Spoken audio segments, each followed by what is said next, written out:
সেখানে জমিন থেকে আসমান পর্যন্ত আল্লাহ সুবহানাহু ওয়া তাআলা ফেরেশতা দিয়ে ঘেরাও করেন এবং এই মাহফিলে যারাই আসে ততক্ষণ পর্যন্ত তাদের জন্য দোয়া করতে থাকে। দিনই মাহফিলে শরীক হওয়া সকলের ভাগ্যে জুটে, এটা একটা কিসমতের ব্যাপার। আজ একটি গানের অনুষ্ঠান করেন, দেখেন টিকিট অল সোল্ড আউট, টিকিটই পাওয়া যায়। কিন্তু এই দিনকে আলহামদুলিল্লাহ অল্প সময়ে আমাকে হযরত মাওলানা আসাদুর রহমান সাহেব অনেক চেষ্টা করেছেন এই মাহফিলটা হযরত যাতে শুক্র শনি অথবা রোববারটাতে আসতে পারে। আমার ভাই আগে যে ঘোষণা করেছেন উনি বলেছেন এই হযরতের মাহফিলে আমরা যত লোক এখানে বসা আছি তাকে রিসিভ করার জন্য এত লোক গাড়িতে দৌড়াই দিতাম। আলহামদুলিল্লাহ অল্প সময়ে আপনারা এখানে হযরতকে এবং আমাকে যে অভ্যর্থনা দিয়েছেন, যে মহব্বতের পরিচয় দিয়েছেন, সেটা আমার কাছে আমাদের কাছে ইনশাআল্লাহ চিরস্মরণীয় হয়ে থাকবে। যেহেতু সব উপস্থিত, আমার কিছু আলোচনা করার কথা ছিল মাগরিবের আগেই আমি এসে পৌঁছেছি, কাজে এখন আমি আর লম্বা করব না। হযরতের কাছ থেকে ইনশাআল্লাহ আমরা কোরআনের আলোকে হাদিসের আলোকে ইনশাআল্লাহ আলোচনা শুনব। সময় মতোই ওনার বয়ান শেষ হয়ে যাবে। আল্লাহ সুবহানাহু ওয়া তাআলা যে সমস্ত কথা বলবে সেগুলো আমল করার চেষ্টা আমরা করি, আমলের দ্বারাই মানুষ জান্নাত পাবে। ওয়া আখিরু দাওয়ানা আলহামদুলিল্লাহি রাব্বিল আলামিন। এখনই আমাদের সামনে হযরতুল আল্লাহ হাফিজ হযরত মাওলানা জুবায়ের আহমদ আনসারী মাদারুল আলী, যিনি বাংলাদেশ ব্রাহ্মণবাড়িয়া থেকে এসেছেন, 1 মাসের সফরে আমেরিকা এসেছেন। যদি তার কথা শুনে ভালো লাগে, আগামীতে যদি আসে ইনশাআল্লাহ আমি চেষ্টা করবো শুক্র শনি ও দোয়া আপনাদের দেওয়া যায়। যদি কথা শুনে আপনাদের ভালো লাগে আপনারা জানাবেন, ইনশাআল্লাহ আমরা চেষ্টা করবো। এখন আমি আর সময় নষ্ট না করে হযরতকে মূল্যবান আলোচনা করার জন্য সবিনয় অনুরোধ জানাচ্ছি।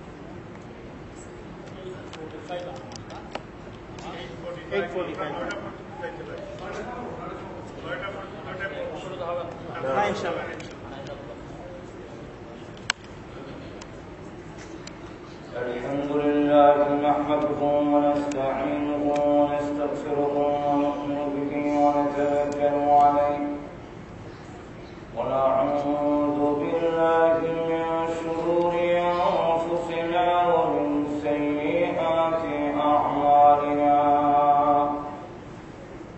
من يهده الله فلا مضل له ومن يضلله فلا هادي له ونشهد أن لا إله إلا الله وحده لا شريك له ونشهد أن سيدنا ومولانا محمدا عبده ورسوله الذي أرسل إلى الناس كافة بشيرا ونذيرا وداعيا إلى الله بإذنه وسراجا منيرا أما بعد فقد قال الله تعالى في كلامه المجيد وفرقانه الحميد أعوذ بالله من الشيطان الرجيم بسم الله الرحمن الرحيم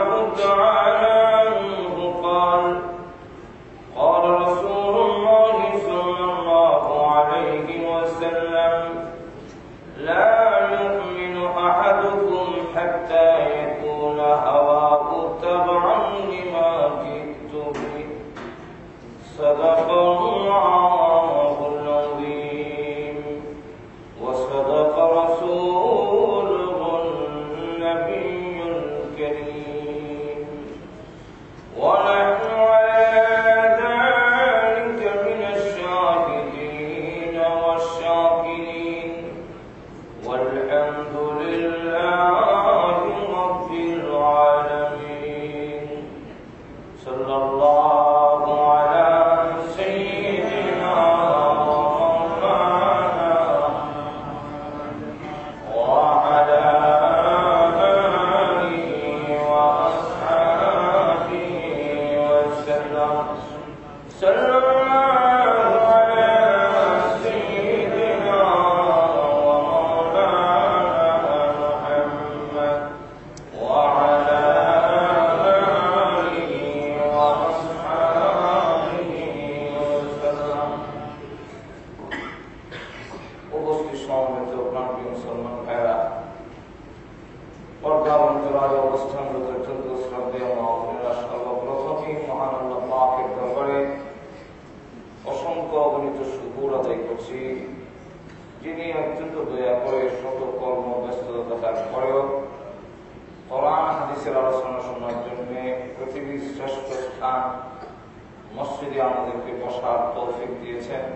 এই জন্য শুকর আদায় করছি, আলহামদুলিল্লাহ। আমি আপনাদের সামনে পবিত্র কোরআন শরীফের সূরা নূরের 52 নম্বর আয়াতে কারিমা তেলাওয়াত করেছি। রাসূল করিম সাল্লাল্লাহু আলাইহি ওয়াসাল্লামের অসংখ্য হাদিস থেকে আবু হুরায়রা রাদিয়াল্লাহু আনহু বর্ণিত একটা হাদিস আপনাদের সামনে পেশ করলাম। এই আয়াত সূরাতুন নূরের 52 নম্বর আয়াত এত গুরুত্বপূর্ণ যা আমাদের গোটা জিন্দেগীর জন্য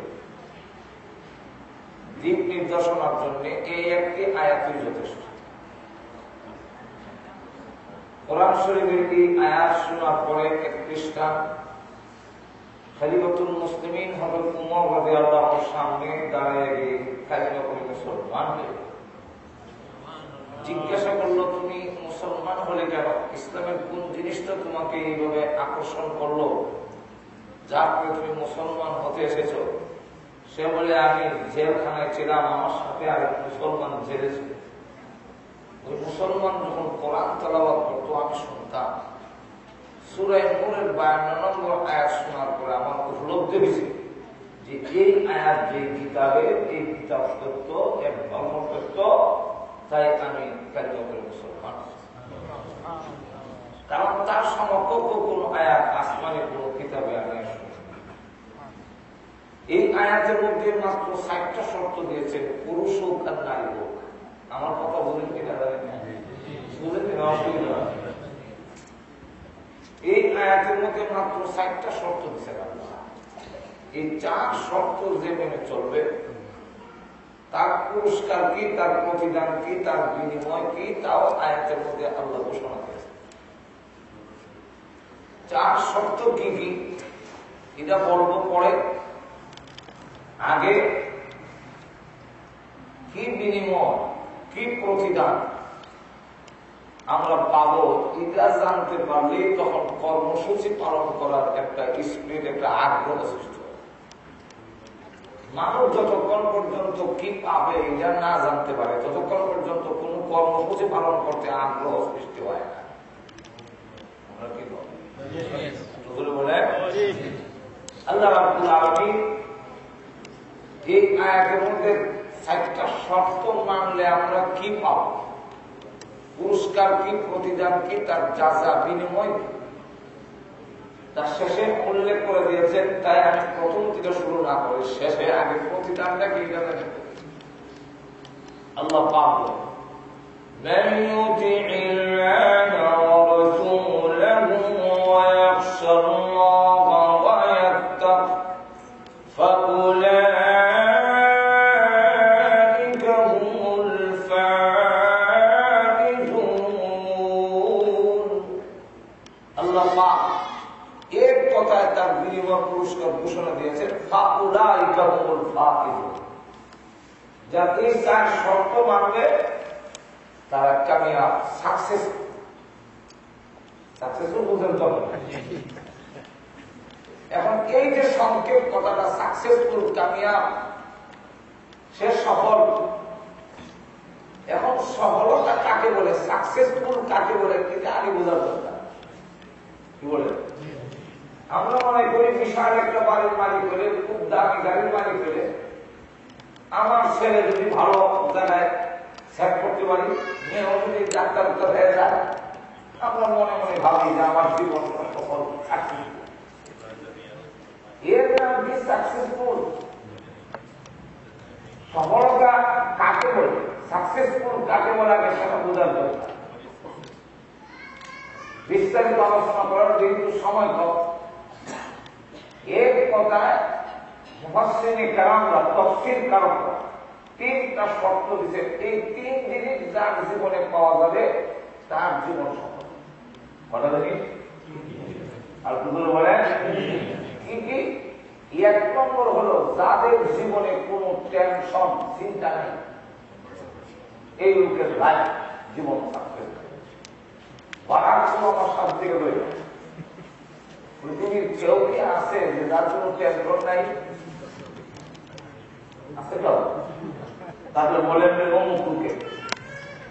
এমনকি আল্লাহ নবী, বিশ্ব নবী, যিনি আল্লাহ করে যার সম্মান, সেই বিশ্ব নবীরও চিন্তা ছিল, তিনিও চিন্তামুক্ত ছিলেন।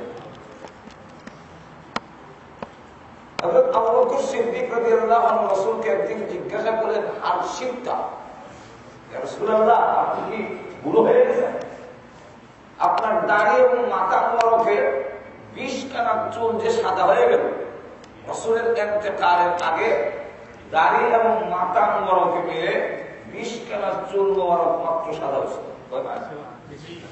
20 কানা চুল, 20 কানা চুল তো আমরা এতে আবু বকর সিদ্দিক রাদিয়াল্লাহু আনহু বলেন, আর শিবটা, আপনি কি বুড়ো হয়ে গেছেন? রাসূল বলেন, বুড়া হয় নাই, শাইয়াবাতুল হুদ, কোরআন শরীফের একটি সূরা আছে তার নাম হুদ। এই হুদের মধ্যে একটি আয়াত আছে, ফাস্তাকিম কামা উমিরতা। এই একটি আয়াতের চিন্তায়, টেনশনে আমি রাসূলকে বুড়া বানাইয়া দিয়েছি।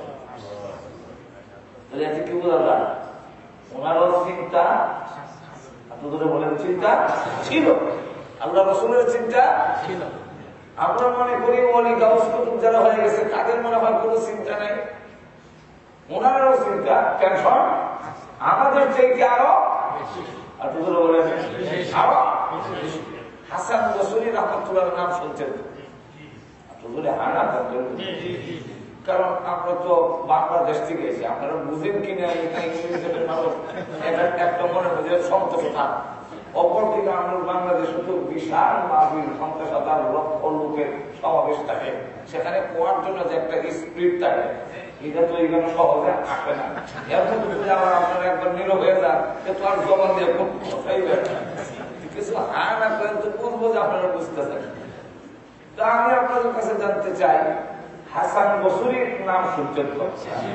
বিরাট বড় মুহাদ্দিস। মুহাদ্দিস যাকে বলে, আমরা দেশে তো ইন্টারনেট করে মুহাদ্দিস, বুখারী শুদ্ধ হলে কইতে পারে না, বুকারি হয়, বুকারি। কিন্তু ও আরব সারা শুনলে বোঝা যাবে, ইমাম আবু হানিফা, ইমাম শাফি, ইমাম আহমদ ইবনে হাম্বল, এরা এক কাছে কিছুই না। এটা কিয়ামতের আলামত। আল্লাহ রাসূল বলেন, কিয়ামত যখন ঘনিয়ে আসবে তখন এমন কিছু জাহেল লোক মুফতি হবে, আগের বড় বড় উলামায়ে কেরাম বুজুর্গানে দ্বীনের মন্দ বলবে, অভিশাপ দিবে। এই যুগ এখন এসে গেছে। অথচ ইমাম আবু হানিফা রাহমাতুল্লাহ আলাইহি এমন ব্যক্তি ছিলেন যিনি রাসূলের সব হাদিস জানতেন। ইমাম শাফিঈ রাহমাতুল্লাহ আলাইহি এমন ব্যক্তি ছিলেন যিনি রাসূলের সব হাদিস জানতেন। আর আমরা হাদিস, ইমাম আহমদ ইবনে হাম্বল এমন ব্যক্তি যিনি রাসূলের সব হাদিস তারা জানতেন। ইমাম আহমদ ইবনে হাম্বল এমন ব্যক্তি ছিলেন যিনি রাসূলের সব হাদিস জানতেন। এরপরে আবার হাদিস আমরা মনে করি আমার বিনিয়াত, এতটুকু করতে পারলে হাদিস, এতটুকু করতে পারলে হাদিস না। হাদিস বলতে হলে আপনি যার কাছ থেকে হাদিস পেয়েছেন এর সত্য থাকতে হবে, রসুল পর্যন্ত সকল রাবীদের জীবনীর নাম জানা থাকতে হবে, তার শব্দ গোষ্ঠীর নাম জানা থাকতে হবে, ওনার জীবনের সবগুলো স্মৃতি আপনার সামনে পরিষ্কার থাকতে হবে, এরপরে আপনার হাদিস বলতে হবে। আর শুধুই আমরা আমার বিনিয়োগ বলে বলছে বুহারি খেয়েছি, হাদিস ঘুমাই গেছেন। এখন লক্ষ্য করে দেখেন এই সব হাদিস আমাদের সামনে রেখে এরপরে তারা একটা সিদ্ধান্ত পৌঁছেছেন কোন হাদিস আগে, কোন হাদিস পরে, কোন হাদিস বাতিল হয়েছে, কোন হাদিস ঠিক হয়েছে। এবং রসুলের পক্ষ থেকে কোন সমাধান দেওয়া যায় নাই, দুটো পক্ষে হাদিস আছে, কোন হাদিস আপনি গ্রহণ করবেন। ইসলামের প্রাথমিক যুগতে এমনও ছিল নামাজে দাঁড়াইয়া হাদিস যদি আপনি মানেন, শুধু হাদিস মানেন, বিরাট মাযহাব মানিয়া এমন বিপদে পড়বেন নামাজ হচ্ছে কেউ টেলিফোনে কথা বলবেন, কারণ হাদিস আছে। তুই আদির যে আগের হাদিস বাতিল হয়ে গেছে এই খবর তো তার নাই। দেখবেন এই জন্য অনেক আরবি লোকেরা নামাজ টেলিফোন আইলে বের করে দেয়,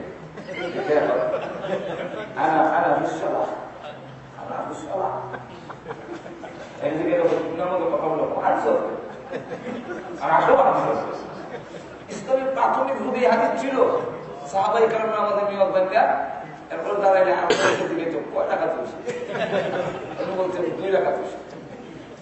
তখন উনি 1 টাকা বা 2 টাকা চাষ করছে, এটা নিজে নিজে করে শরীর এটা ছিল সিস্টেম। কিন্তু পরবর্তীতে বাতিল হয়ে গেছে। আল্লাহ এক কাজ বললেন,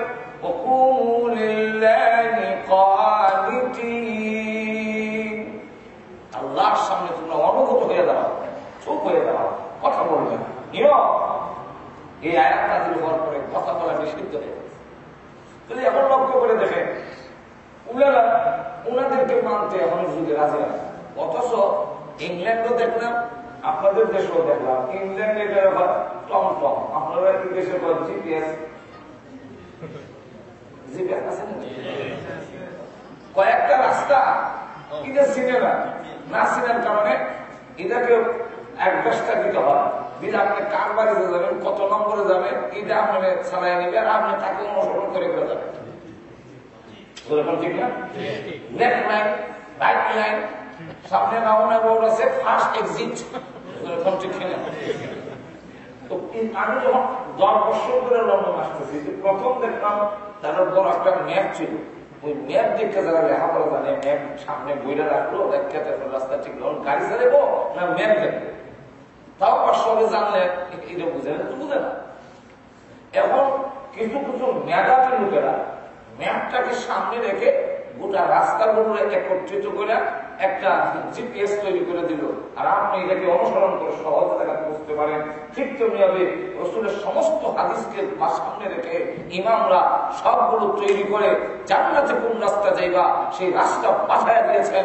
সুতরাং একটা জিপিএস কে যদি অনুসরণ করতে হয় তো জান্নাতে যেতে গেল কোন পথে যেতে হবে, মাযহাবকে অনুসরণ করতে হবে।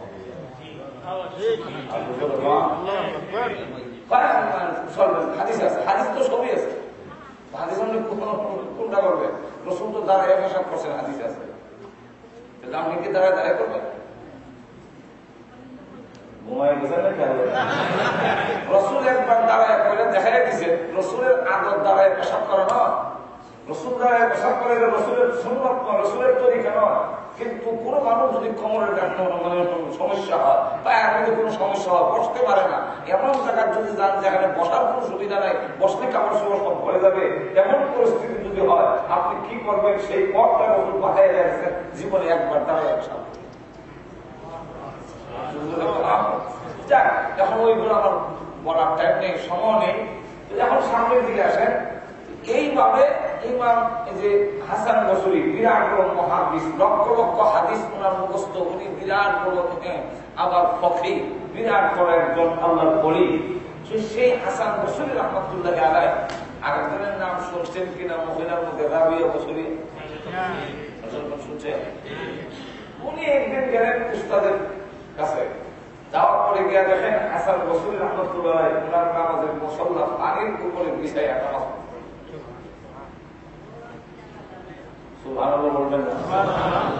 এমন দৃশ্য আমরা দেখলে তো বাবু যে উনি আরে সুবহানাল্লাহ, অনেকে তো শেষ দেখে কিন্তু ইমাম এই রাবিয়া বসরিয়া তখন দেখলেন আমার উস্তাদের কাজটা ভালো হয়নি, এতে সাধারণ লোকের ঈমান ক্ষতিগ্রস্ত হতে পারে, প্রতিবাদ করবেন কেমন উস্তাদের কাজটা। তাই তিনি ডাইরেক্ট প্রতিবাদ না করে আমল দিয়ে প্রতিবাদ করলেন। উনি আমাদের মুসল্লা বিছাইলেন মাথা করে, সেখানে নামাজ আদায় করলেন। হাসান বসরি বলেন একজন মহিলা প্রতিবাদ হয়ে আগে নামাজের সালাম পেয়ে বলে, হে আল্লাহর ওলি, হে মুসলিম শোনো, পানির উপরে নামাজ পড়া কোন অলির আলামত নয়, অলির নিদর্শন নয়। পানির উপরে নামাজ পড়া এটা কোন বাহাদুরের জিনিস নয়। পানির উপরে নামাজ পড়তে পারলে যদি আল্লাহর হতো এবং বাহাদুরি হতো, তাহলে পানির যত মাছ আছে সবগুলো আল্লাহর ওলি হয়ে যেত। মাছ পানির উপর দিয়ে তুলতে না কি মাছ বুঝেন আপনারা? এমন লক্ষ্য করে দেখেন, শূন্যস্থানে নামাজ পড়তে পারলে যদি আল্লাহর ওলি হইত, তাহলে পুরন্ত যত পাখি আছে সব আল্লাহর ওলি হয়ে যেত। এর মধ্যে কোনো বাহাদুরি নাই। উস্তাদকে ধাক্কা দিয়ে দিলেন, নামাজ পড়লেন, মনে করলেন অনেক বড় কাজ করেছেন, আসলে এটা কোনো বড় কাজ নয়। হাসান বসরি রাহমাতুল্লাহ ভাবলেন এই রাবিয়া তো সাধারণ মহিলা নয়, অনেক পূর্বে। তাই তিনি বিবাহের প্রস্তাব দিলেন, হে রাবিয়া, বিবাহের প্রস্তাব দিলাম তোমাকে। যেহেতু রাবিয়ার স্বামী নাই, এর আগে বিয়ে হয়েছিল, স্বামী মারা যাওয়ার পরে তিনি আর দ্বিতীয় স্বামী গ্রহণ করেন না। রাবিয়া বসরিয়াকে বিবাহের প্রস্তাব কেন দিলেন? বিবাহের উদ্দেশ্য নয়, উদ্দেশ্য হল হাসান বসরি বিবাহের উদ্দেশ্যে দেয় না। যে প্রস্তাব যদি কেউ দেয় বিবাহের জন্য দুনিয়ার কোন বিবাহের উদ্দেশ্যে, তাহলে বিভিন্ন কোয়ালিটি দেবে। এর মধ্যে এক নম্বর হল রাবিয়া প্রস্তাব দেওয়ার মতো নয়। তিনি হলেন হাফসি, নিগ্রো, নাক ঠিক নাই, চেহারার কন্ডিশন ঠিক নাই। 2 নম্বর হলো বিধবা। 3 নম্বর হলো মানুষের বাড়ি বাড়ি কাজ করে একজন চাকরনি মহিলা। তাহলে কেন বিবাহের প্রস্তাব দিলেন? উদ্দেশ্য হলো কিয়ামতের কঠিন ময়দানে আমার নেক আমল যদি কোনো কাজে না আসে, রাবিয়ার স্বামী হওয়ার কারণে আমি জান্নাতে পেয়ে যাব। আর আমার স্বামী স্ত্রীর জিন্দেগি কেন একজন আরেকজনকে মহব্বত করবে? এটা শুধু যৌবিক চাহিদা নিবারণ করার জন্য নয়। ইসলাম শুধু যৌবিক চাহিদা নিবারণ করার জন্য বৈবাহিক জিন্দেগি নয়, এর মধ্যে অনেক রহস্য আছে। দুনিয়াতেও আপনি সুখ শান্তির জীবন লাভ করতে পারবেন, পরকালেও স্বামী স্ত্রী একজন আরেকজনকে যদি মহব্বত করে, তাহলে আল্লাহ রাসূল বলেছেন পুরুষ নামাজে গিয়া, জুম্মার নামাজে গিয়া, ঈদগাহে গিয়া আমাদের দেশের অনেক মহিলারা প্রতিযোগিতা শুরু করে, পুরুষরা যদি মসজিদে যায় তা আমরা যাবো না কেন, জুম্মা যদি যায় তা আমরাও যাবো, এই ঠকা আমরা খাবো কেন? কিন্তু আসল রহস্য জানে না। আল্লাহ রাসূল পরিষ্কার করে বলে দিয়েছেন পুরুষের উপরে জুম্মা ফরজ, পুরুষের উপরে ঈদের নামাজ ওয়াজিব। পুরুষ যদি ঈদের নামাজে যায়, জুম্মার নামাজে যায়, জিহাদের ময়দানে যায়, যত সওয়াব হইল তার স্ত্রী ঘরে, মানে স্বামী ঘরে আসার পরে স্ত্রী যদি তার স্বামীকে আদর আপ্যায়ন করে ঘরে উঠায়, তাহলে মহব্বত করে ওই পুরুষটা জিহাদে গিয়ে, জুম্মার নামাজে গিয়ে, ঈদের নামাজ আদায় করে যা সওয়াব হয়েছে সমান পরিমাণ সওয়াব স্ত্রীর আমলনামায় দেওয়া। আর মহিলারা যা ঘরে কাজ করে, আল্লাহ বিশ্বনবী রাহমাতুল্লিল আলামিন বলেন মহিলারা যখন নাচ উঠে যতক্ষণ পর্যন্ত তার হাত নড়াচড়া করে ততক্ষণ ফেরেশতারা তার আমলনামায় সওয়াব লিখতে থাকে। মহিলা যখন নাকি ঘর ঝাড়ু দিয়ে পরিষ্কার করে, ঘরে আমরা কি কোনো উদার দিয়েছে মেশিন দিয়ে, এটা যখন দেয় ফেরেশতারা তার আমলনামায় সওয়াব লিখতে থাকে। মহিলা যতক্ষণ পর্যন্ত কাজ করে, বাচ্চাকে যখন বলে তারা পেশাব করো না, আল্লাহ রাসূল বলেন ওই মার আমলনামায় 1 কেজি গম আল্লাহ রাস্তায় দান করার সওয়াব দেওয়া হয়। মা যখন সন্তানকে বলে বাম হাতে খেও না, এটা মুসলমানের তরিকা নয়, শয়তান বাম হাতে খায়, মুসলমান ডান হাতে খাবে, এতটুকু বললে মার আমলনামায় আল্লাহ রাসূল বলেন 1 কেজি গম আল্লাহ রাস্তায় দিলে যে সওয়াব হইল সেই সওয়াব দেওয়া হয়। মহিলা যখন বাচ্চার অসুস্থতার কারণে ঘুমাতে পারে না, আল্লাহ রাসূল বলেন ওই মহিলা সারা রাত তাহাজ্জুদ নামাজ পড়লে যে সওয়াব হইতো মার আমলনামায় সেই পরিমাণ সওয়াব দেওয়া হয়। এই সকল সোয়াব। স্বামী যদি তার স্ত্রীর প্রতি দয়া করে, মহব্বত করে, তাকে আদর করে, তাহলে মহিলার যা সোয়াব হইল সমান সোয়াব স্বামীর আমল নামায় দেওয়া। আর পরকালের অর্থ কি? কিয়ামতের কঠিন ময়দানে আল্লাহ রাব্বুল আলামিন যখন জান্নাতে দিবেন, জান্নাতে দেওয়ার সিস্টেম হলো যেভাবে সৃষ্টি করেছেন জোড়া জোড়া নারী পুরুষ, ঠিক তেমনি হবে কিয়ামতের কঠিন ময়দানে জান্নাতেও দেওয়া হবে জোড়া জোড়া। আল্লাহর নবী বলেন কিয়ামতের কঠিন ময়দানে জোড়া জোড়া জান্নাতে দেওয়া হবে। যাদের জীবনে কোনো বিয়ে হয় না, মহিলা যদি হয়, কিয়ামতের কঠিন ময়দানে তাকে একজন পুরুষের সঙ্গে জোড়া লাগাইয়া দেওয়া হবে। এই জন্য আল্লাহ নবী বলেন মারিয়ামের বিয়ে হয় নাই, ঈসা আলাইহিস সালামের মা বিয়ে হয় নাই। অপর দিকে আসিয়ার বিবাহ হয়েছিল, কিন্তু স্বামী কারণ সে তো জান্নাতে যাবে না। তাই আল্লাহ নবী বলেন কিয়ামতের কঠিন ময়দানে মারিয়াম এবং আসিয়ার বিবাহ আমি বিশ্ব নবীর সাথে হবে, আমার সাথে জান্নাতে যাবে। এগুলো সব ভেঙে বলার টাইম নেই আমার। তখন আপনাদের একটা প্রশ্ন হইতে পারে, মরিয়ম আলাইহিস সালাম তিনি পয়গম্বরের মা, পয়গম্বরের মা পয়গম্বরের সঙ্গে বিয়ে হতে পারে, এটা বরাবরই হয়, কুহু বলা হয়, অর্থাৎ সবজি সবজির বিয়া।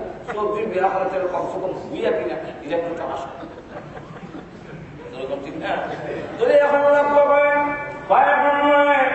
মা মারিয়াম বিশ্ব নবীর সাথে বিয়ে হবে তা মানলাম, আসিয়ার বিবাহ বিশ্ব নবীর সাথে হবে এটা তো কুহু মিলে না। আসিয়া তো ফেরাউনের স্ত্রী। এর কারণ হলো আসিয়া যদিও ফেরাউনের স্ত্রী ছিল, ফেরাউন ছিল ওই যুগের সবচেয়ে সম্মান আর মর্যাদার আসনে। আসিয়া এত সম্মান যখন ছেড়ে দিয়েছেন, আল্লাহ বলেন যে যত বেশি কোরবানি করে আমি আল্লাহ তারে তত বড় পুরস্কার দান করি। আসিয়া যেমন সবচেয়ে বড় কোরবানি করেছেন, এই কারণে আমি আল্লাহ রাব্বুল আলামিন পুরস্কারটাও তাকে তত বড়ই দিয়েছি।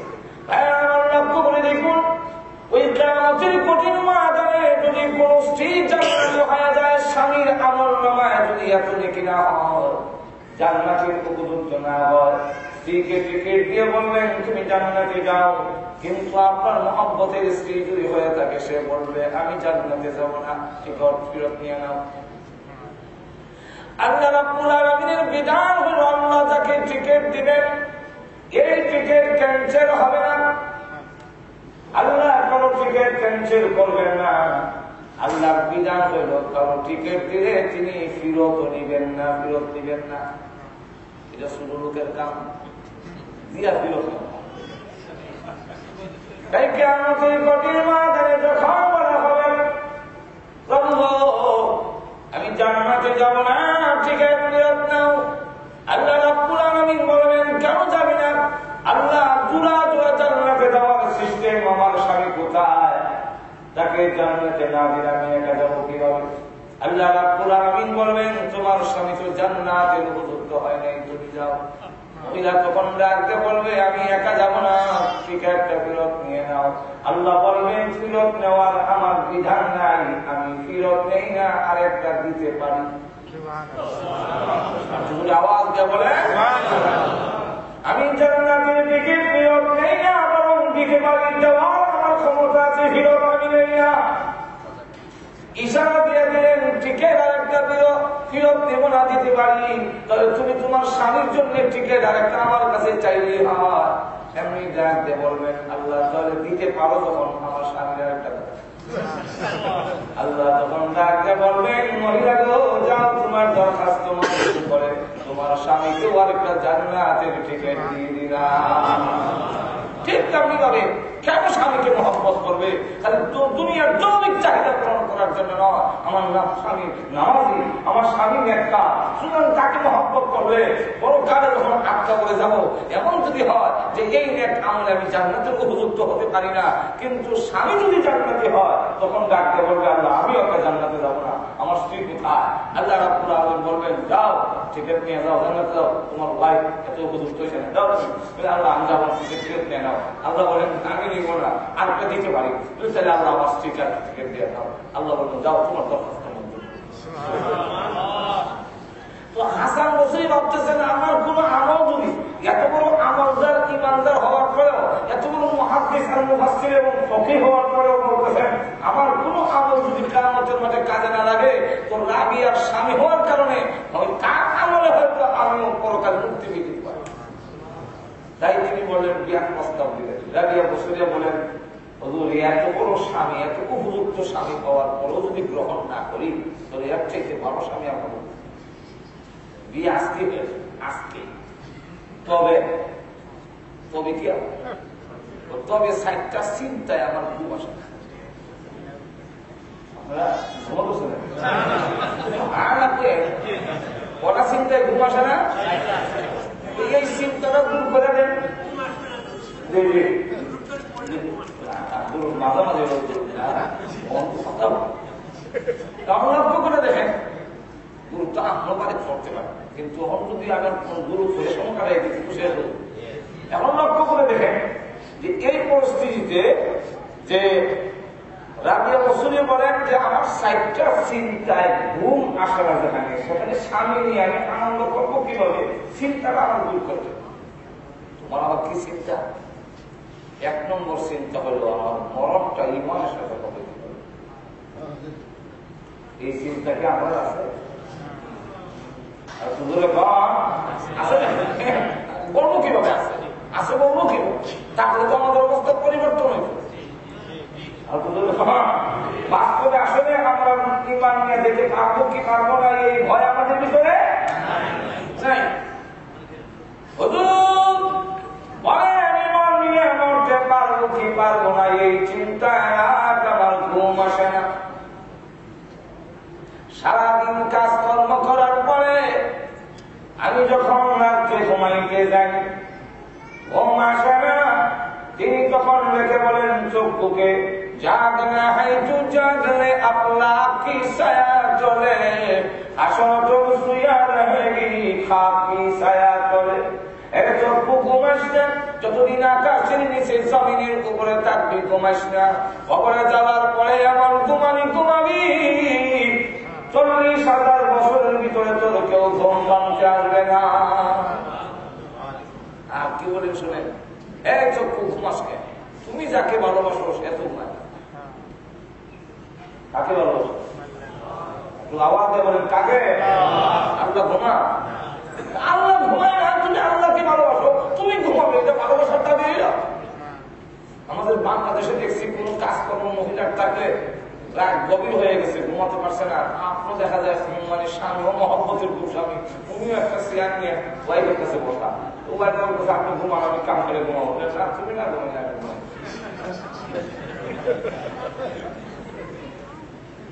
চক্ষুকে ডাক দিবে, চক্ষু তুমি যাকে ভালোবাসো সে তো ঘুমায় না, তুমি ঘুমাবে কেন? সেই রাবিয়া বলেন, হুজুর ইমান নিয়ে মরতে পারবো কি পারবো না, এই চিন্তায় ঘুম আসে না।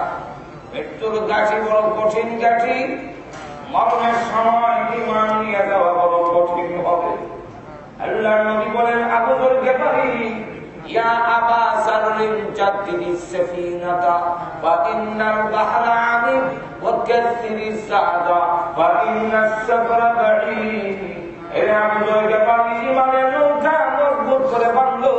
মৃত্যুর সাগর বড় কঠিন সাগর, বড় গভীর সাগর, মজবুত যদি না হয় ইমান, মরণের সময় তুমি ইমানই পার হতে পারবে না। হাসান বসরি বলেন, আপনি তো বড় আলেম, বড় হলি, আপনি আমার দেখেন এই কথা বলে দেন, চিন্তার কোনো কারণ নাই, তুমি ইমান নিয়ে মরবে, এই কথাটা বলে দিলেই আমার চিন্তাটা দূর হয়ে গেল। হাসান বসরি তো ভাবতে, রাবিয়া তুমি ইমান নিয়ে মরতে পারবে কি পারবে না তোমারটা আমি বলবো কিভাবে, আমি ইমান নিয়ে মরতে পারবো কিনা এই কথা স্মরণ হইলে আমারও তাহলে 4টা চিন্তা একটা চিন্তাকে দূর করতে পারছেন, একটা পারছেন আর 3টা রইল। 3 নম্বরটা 2 নম্বরটা চিন্তা দূর করে। 2 নম্বর কি? 2 নম্বর হলো কবরে যাওয়ার পরে যে 3টা প্রশ্ন করা, মার রাব্বুকা ওয়া মা দীনুকা ওয়া মান নাবিয়্যুকা। এই প্রশ্নের জবাব আমি দিতে পারবো কি আর পারবো না, এই চিন্তায় রায় আমার ঘুম আসে না। আপনি বলে দেন, যেহেতু আপনি বড় আলেম, বড় মুহাদ্দিস, আপনি বলে দেন চিন্তার কোন কারণ নেই, তুমি প্রশ্নের জবাব দিতে পারবে। এই কথাটা বলে দিলেই ই হয়ে যাবে। হাসান বসরি বলেন, রাবিয়া তুমি কবরের প্রশ্নের জবাব দিতে পারবে কি পারবে না সেটা আমি বলবো কিভাবে? আমারটা তুই আমি বলতে পারি। আপনি পারেন না? আপনারা পারেন না? আমার তো আমি জানি না কবরের প্রশ্নের জবাব দিতে পারবো কি। তাহলে 2 নম্বরটাও দূর করতে পারলেন না, তাহলে আর করা রইল। হুজুর বলেন কিয়ামতের কঠিন ময়দানে সেখানে 2টা দল হবে, আর কোন দল নাই। যত দল আছে দুনিয়াতে, আমার বাংলাদেশে তো দলের অভাব নাই, আমাদের ইংরেজি অভাব কত ভারী। কিয়ামতের কঠিন ময়দানে 2টা দল হবে, আর কোন দল হবে না। আল্লাহ রাব্বুল আলামিন কোরআনে বলেন, ফারিকুম ফিল জান্নাতি ওয়া ফারিকুম ফিস সাঈর। একদল হবে জান্নাতি আর একদল হবে জাহান্নামী। ওগো আল্লাহর ওলি বলেন, কিয়ামতের মাঠে মুসিবতের দিনে আমি কোন দলে হব? আমি কোন দলে হব? যেদিন মা পর্যন্ত ছেলেকে পরিচয় দিবে না, একজন আরেকজনকে পরিচয় দিবে না, আত্মীয়তার সম্পর্ক কোনো কাজে আসবে না। ওই দিন সবগুলো বাদ দিয়ে যাবে। আল্লাহ কোরআনে বলেন, ইয়াউমা ইয়াফিরুল মারউ মিন আখিহি ওয়া উম্মিহি ওয়া আবিহি ওয়া সাহিবাতিহি ওয়া বানিহি। সব থাকবে, মা বাপ ভাই বোন বউ বাচ্চা সবগুলো পলায়ন করবে, কেউ কাউকে পরিচয় দিবে না, এমনকি আত্মীয়তার সম্পর্ক কাজে আসবে না। একজন আরেকজনকে জিজ্ঞাসা করবে না, বিয়াই কেমন আছেন, ভালো আছেন, বিয়াই মানে বিয়াই।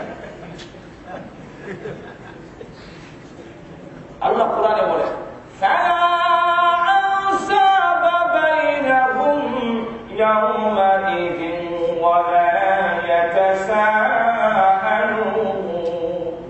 কোন আত্মীয়তার সম্পর্ক কাজে আসবে না, একজন আরেকজনকে জিজ্ঞাসাও করবে না। ওই কঠিন মুসিবতের দিনে আমি কোন দলে হব, জান্নাতের দলে না জাহান্নামের দলে? এটা আপনি চিন্তাটা দূর করে দেন। এই চিন্তা এখন ঘুম আসে না।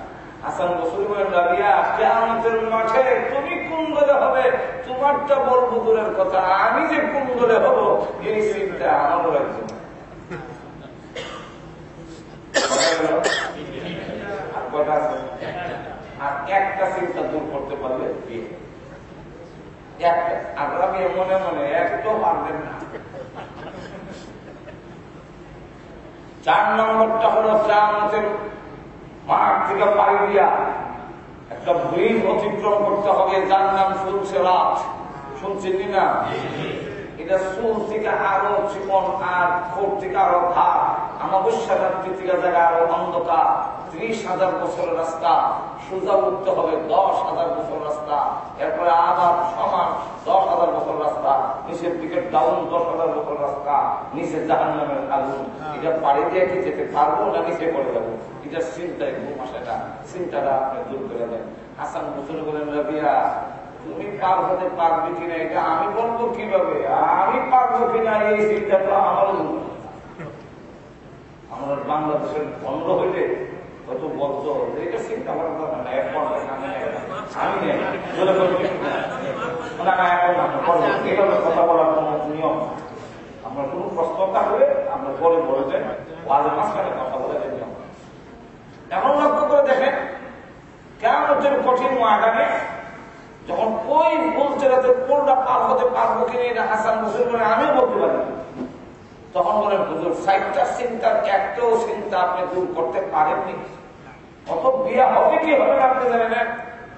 আমি আমার ঈমান নিয়ে মরতে পারবো কি পারবো না, কবরের প্রশ্নের জবাব দিতে পারবো কি পারবো না, কিয়ামতের মাঠে জান্নাতীর দলে আমার স্থান হবে কিনা, ফুলসিরাতের 20টা পার হতে পারবো কিনা, এই জায়গায় 3-24 ঘন্টা এত চিন্তিত, একটা মিনিটের জন্য স্বামী গ্রহণ করে আনন্দ করবা সময় আমি রাবিয়া হাতে না। হাসান বসরি রাহমাতুল্লাহ এই কথা শোনার পরে বললেন, রাবিয়া কান্না শুরু করলেন আর বললেন, রাবিয়া আর বিবাহ লাগবে না, তুমি যে ওয়াজ করে দিত আমার জিন্দেগির জন্য যথেষ্ট হয়ে গেছে।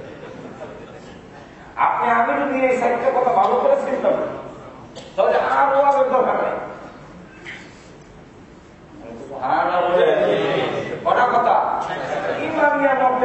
কি পারবো না, এই চিন্তাটা যদি আপনি করেন, কবরের প্রশ্নের জবাব দিতে পারবো কি পারবো না, এই কথাটা যদি আপনার ভিতরে আসে, আমি জান্নাত হাসরের মাঠে আমি জান্নাতের ধরে হবো কিনা, এই চিন্তা যদি বাস্তবে দুনিয়াতে কারো আসে, ফুলচাঁদের পুলটা পার হতে পারবো কিনা, এই ভয়াবহ অবস্থায় এই কথা যদি আরো কারো ভিতরে আসে, সেই লোকের আর ওয়াজের দরকার নাই, সম্পূর্ণ জিন্দেগি চেঞ্জ হয়ে যাবে, সে গুনার কাজে লিপ্ত হবে না, আল্লাহর নাফরমানিতে লিপ্ত হবে না।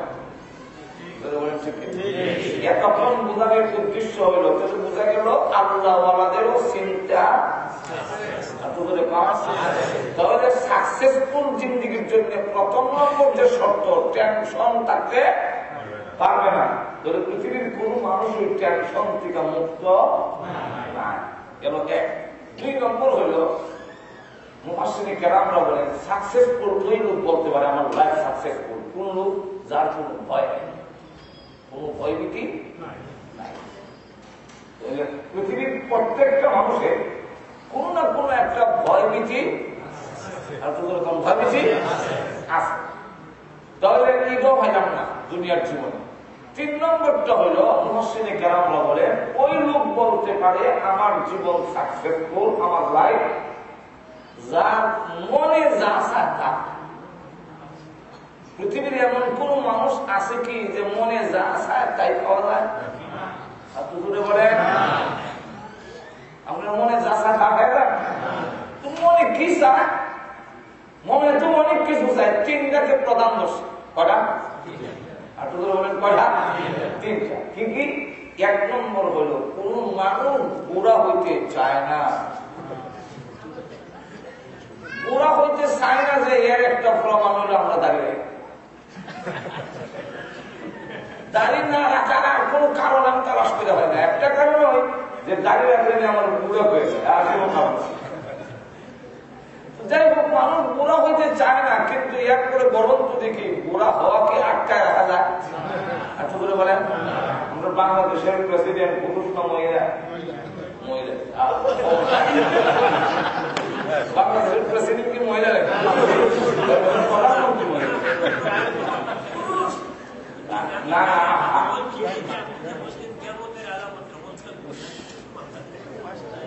এখন আমি বাংলাদেশের জন্য বলতেছি, একটু বাংলাদেশ অনেক দূরে, বাংলাদেশ ঠিক আছে, আপনাদের কথা বলছি কোন বিপদ এখন লক্ষ্য করেন আমাদের বাংলাদেশের প্রেসিডেন্ট অনেক পুরুষ, যেরকম ঠিক না? আমার বাড়ির কাছে ভৈরব বাড়ি তো ওনার দাঁড়িয়ে আছে, আমরা কি নিউজে দেখেন না? কিন্তু ওনাকে মাঝে মাঝে যখন নিউজে দেখা হয় তখন বোঝা যায় যেন মুখ দখল থেকে ফিরে যায়। অর্থাৎ লক্ষ্য করে দেখেন হ্যাঁ কথা লক্ষ্য করে দেখেন, আমি যে জিনিসটা বুঝাইতে চাইতেছি যে বাংলাদেশের একজন প্রেসিডেন্ট হইয়া সর্বোচ্চ আসনে, ক্ষমতার মর্যাদার আসনে থেকে বৃদ্ধ হওয়াকে যেহেতু তিনি আটকায় রাখতে পারলেন না দাঁড়িয়ে না রেখা, এতে বোঝা যায় দাঁড়িয়ে না রেখে বৃদ্ধ হওয়া আটকানো যায় না। দাঁড়িয়ে না লোক বুড়াও না, বুড়া উচিত, কিন্তু মনে চায় না বুড়া উচিত। এরপর বুড়া বুড়া। 2 নম্বরটা হইল মনের চাহিদা, যে মরতে চায় না। আমরা আগে মরতে চান নাকি? আজকে যদি খালি এখানে বলা হয় যে আজ এখানে গেছে খারা, এই কালকে স্কুলের যুগ রাত 12টা পর্যন্ত আমি আজ যাই যে বের হবে তার রুয়ান বের করে। আপনারা কি মনে করেন কালকে ডিউটির কথা মনে থাকবে নাকি? কেউ বিয়ে করতে যাবে? কোন মানুষ মরতে চায় না, কিন্তু মরতে না চাইলেও মরতে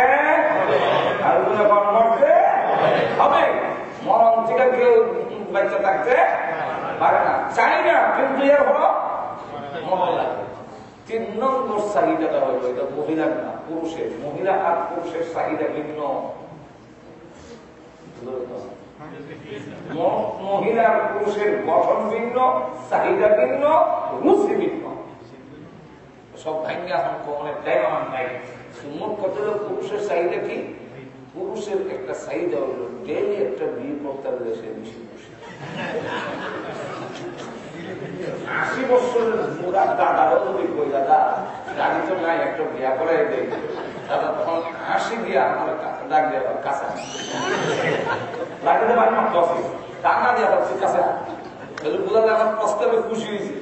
কাছে যাওয়ার পরে আমার কি এই বয়স এখন আর আছে, যদি বোঝা যায় তাহলে একটা করলো প্রস্তাবে খুশি। এমন লক্ষ্য করে দেখেন এটা পূরণ হয় না। এই তিনটা জিনিস, এই তিনটা, 1 নম্বর হলো টেনশন থাকবে না, ভয় থাকবে না, মনের যা চাহিদা আছে সব পূরণ করা হবে জান্নাতে।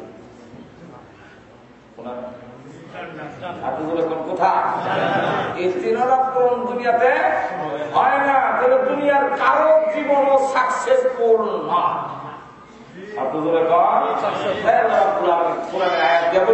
আয়াত দিয়ে বললে তো আপনার বিশ্বাস হবে। আল্লাহ কোরআনে উদখুলুল জান্নাহ লা খাউফুন আলাইকুম ওয়া লা আনতুম তাহজানুন। আল্লাহ কিয়ামতের মাঠে জান্নাতের ওয়ার্ডার দিয়ে বলবেন উদখুলুল জান্নাহ, জান্নাতের ভিতরে তোমরা প্রবেশ করো, লা খাউফুন আলাইকুমুল ইয়াওমা, আজকের দিনে তোমাদের কোনো আর ভীতি ভয় নাই, ওয়ালা আনতুম তাহজানুন, আর তোমাদের কোনো টেনশন নাই। তাহলে দুইটা হয়ে যাবে, ভয় নাই, টেনশন নাই। 3 নম্বর আরেকটা, মা তাশতাহি আনফুসুকুম ওয়া লাকুম ফীহা মা তাদউন।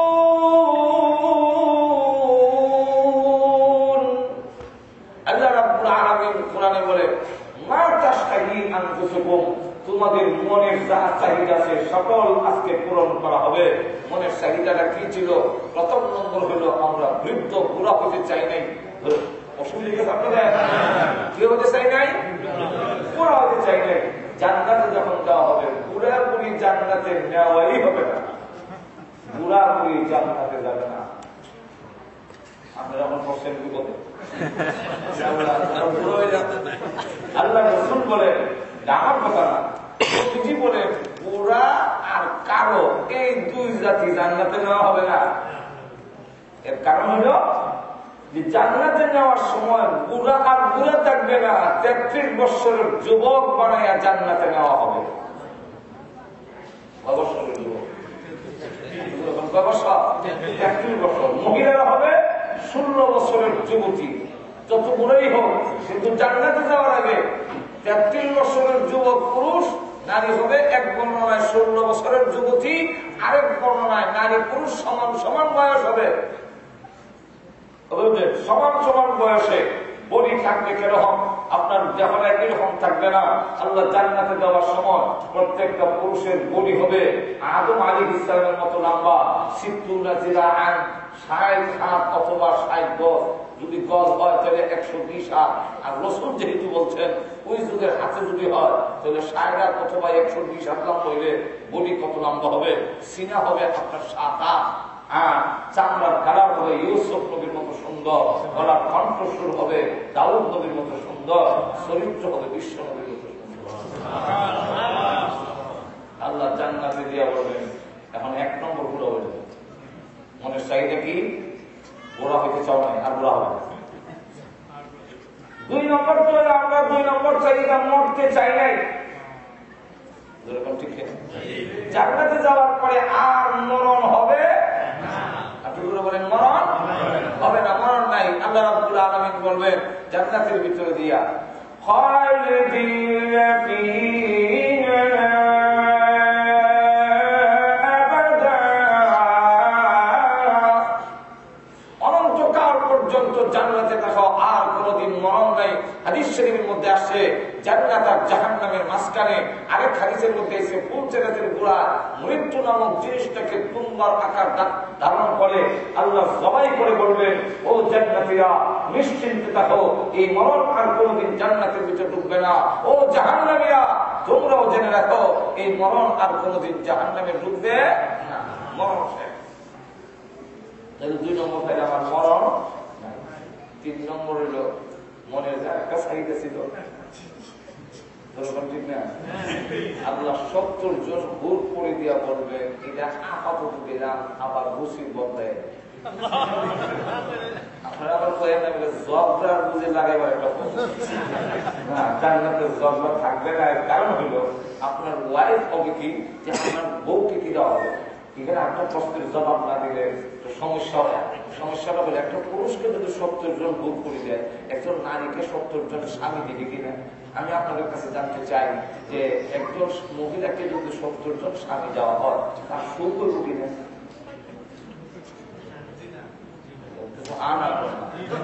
একজন মহিলাকে যদি 70 জন স্বামী দেওয়া হবে, তোমার স্বামী 70 জন, এটা কি তার জন্য সম্মান হবে? এটা কি তার জন্য সুখ শান্তি হবে? হবে না। এই কারণে মহিলাকে 70 জন স্বামী না দিয়া মহিলারও 70 জন ভোর করে খাজনা থাকবে।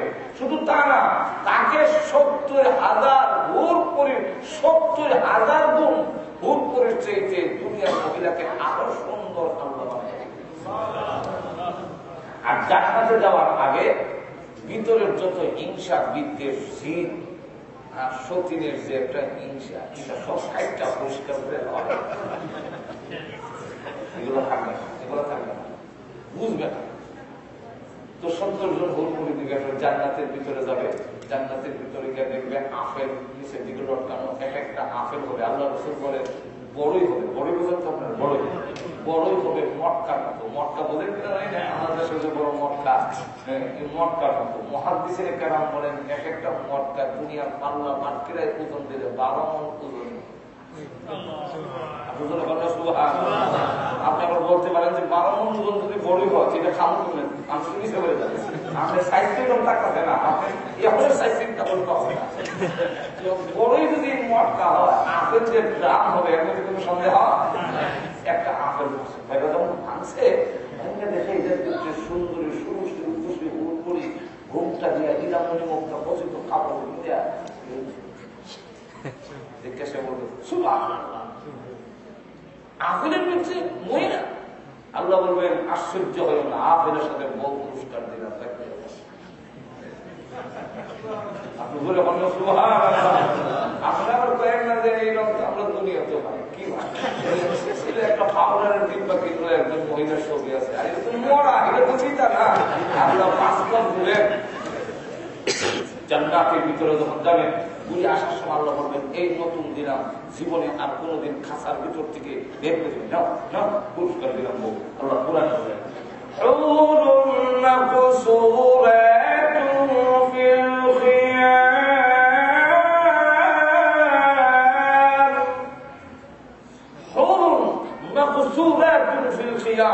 তাদের ভিতরে কক্ষের ভিতরে সংরক্ষিত রেখে দিলাম।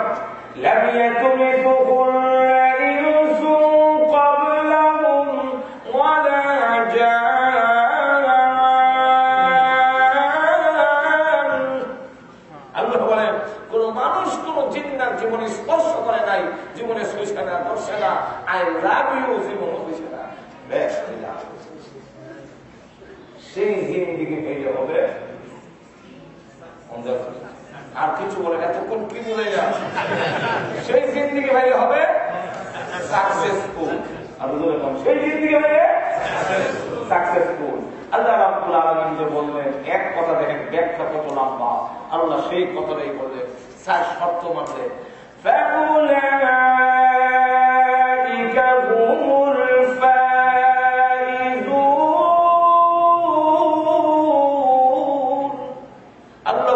সেই জীবন হবে সাকসেসফুল যদি আমার শর্ত মেনে নাও। শর্ত না মানলে পয়গম্বরের বাপ হইল কাজরে। আর বলে ইব্রাহিম আলাইহিস সালামের বাপ আজার বাবাকে বলে আব্বা এমন মূর্তির গোলামি কেন করেন যে কথা বলতে পারে না, যে আপনার লাভ লোকসান কিছুই করার ক্ষমতা নাই, এমন মূর্তির গোলামি আপনি কেন করেন? বাবা জবাব দিতে পারে না, ঈমান আনে নাই, বুঝাইয়া পারল না। ইব্রাহিম আলাইহিস সালাম ডেকে বলেন প্রভু আমার আব্বা পৃথিবীর থেকে বিদায় হয়ে গেছেন, আল্লাহ আমার আব্বাকে জাহান্নামের আগুন থেকে মাফ দিয়ে দাও। আল্লাহ রাব্বুল আলামিন জানায় দিলেন ইব্রাহিম মাফ দিব দূরের কথা দোয়া করতে পারবে না। কেন? আল্লাহ আপনারা বলছে তোমার আব্বা তুই মানে নেয়, শর্ত পালন করে নেয়, আপনার কথা মানে নেয়। যেহেতু তোমার আব্বা কথা মানে নাই, অতএব আমি মাপ দেব না, জান্নাত পাবে। আল্লাহ আপনারা বলেছেন পয়গম্বরদেরকে অপমান করবেন না। হ্যাঁ, তা তো ঠিক। তাহলে আমার আব্বা যদি জাহান্নামের আগুনে জ্বলে আমি কি অপমানিত হব? আল্লাহ বলেন তোমাকেও অপমান করবো না, তোমার বাপ দেওয়া দুইটা একসাথে কিভাবে হবে? প্রভু দুইটা একসাথে কিভাবে হবে?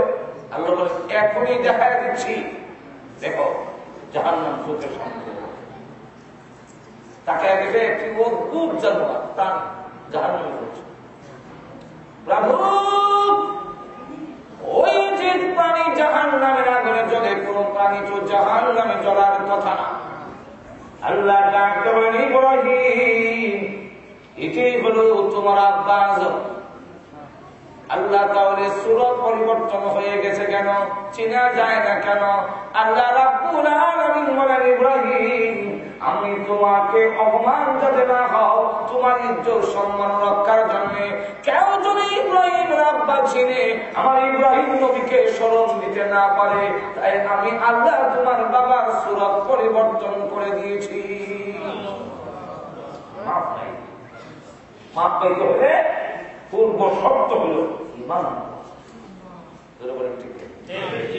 ইমান এনেছে হাফসি গুলাম, কৃতদার গুলামের ঘরের গুলাম বলে মক্কার লোকেরা বলে,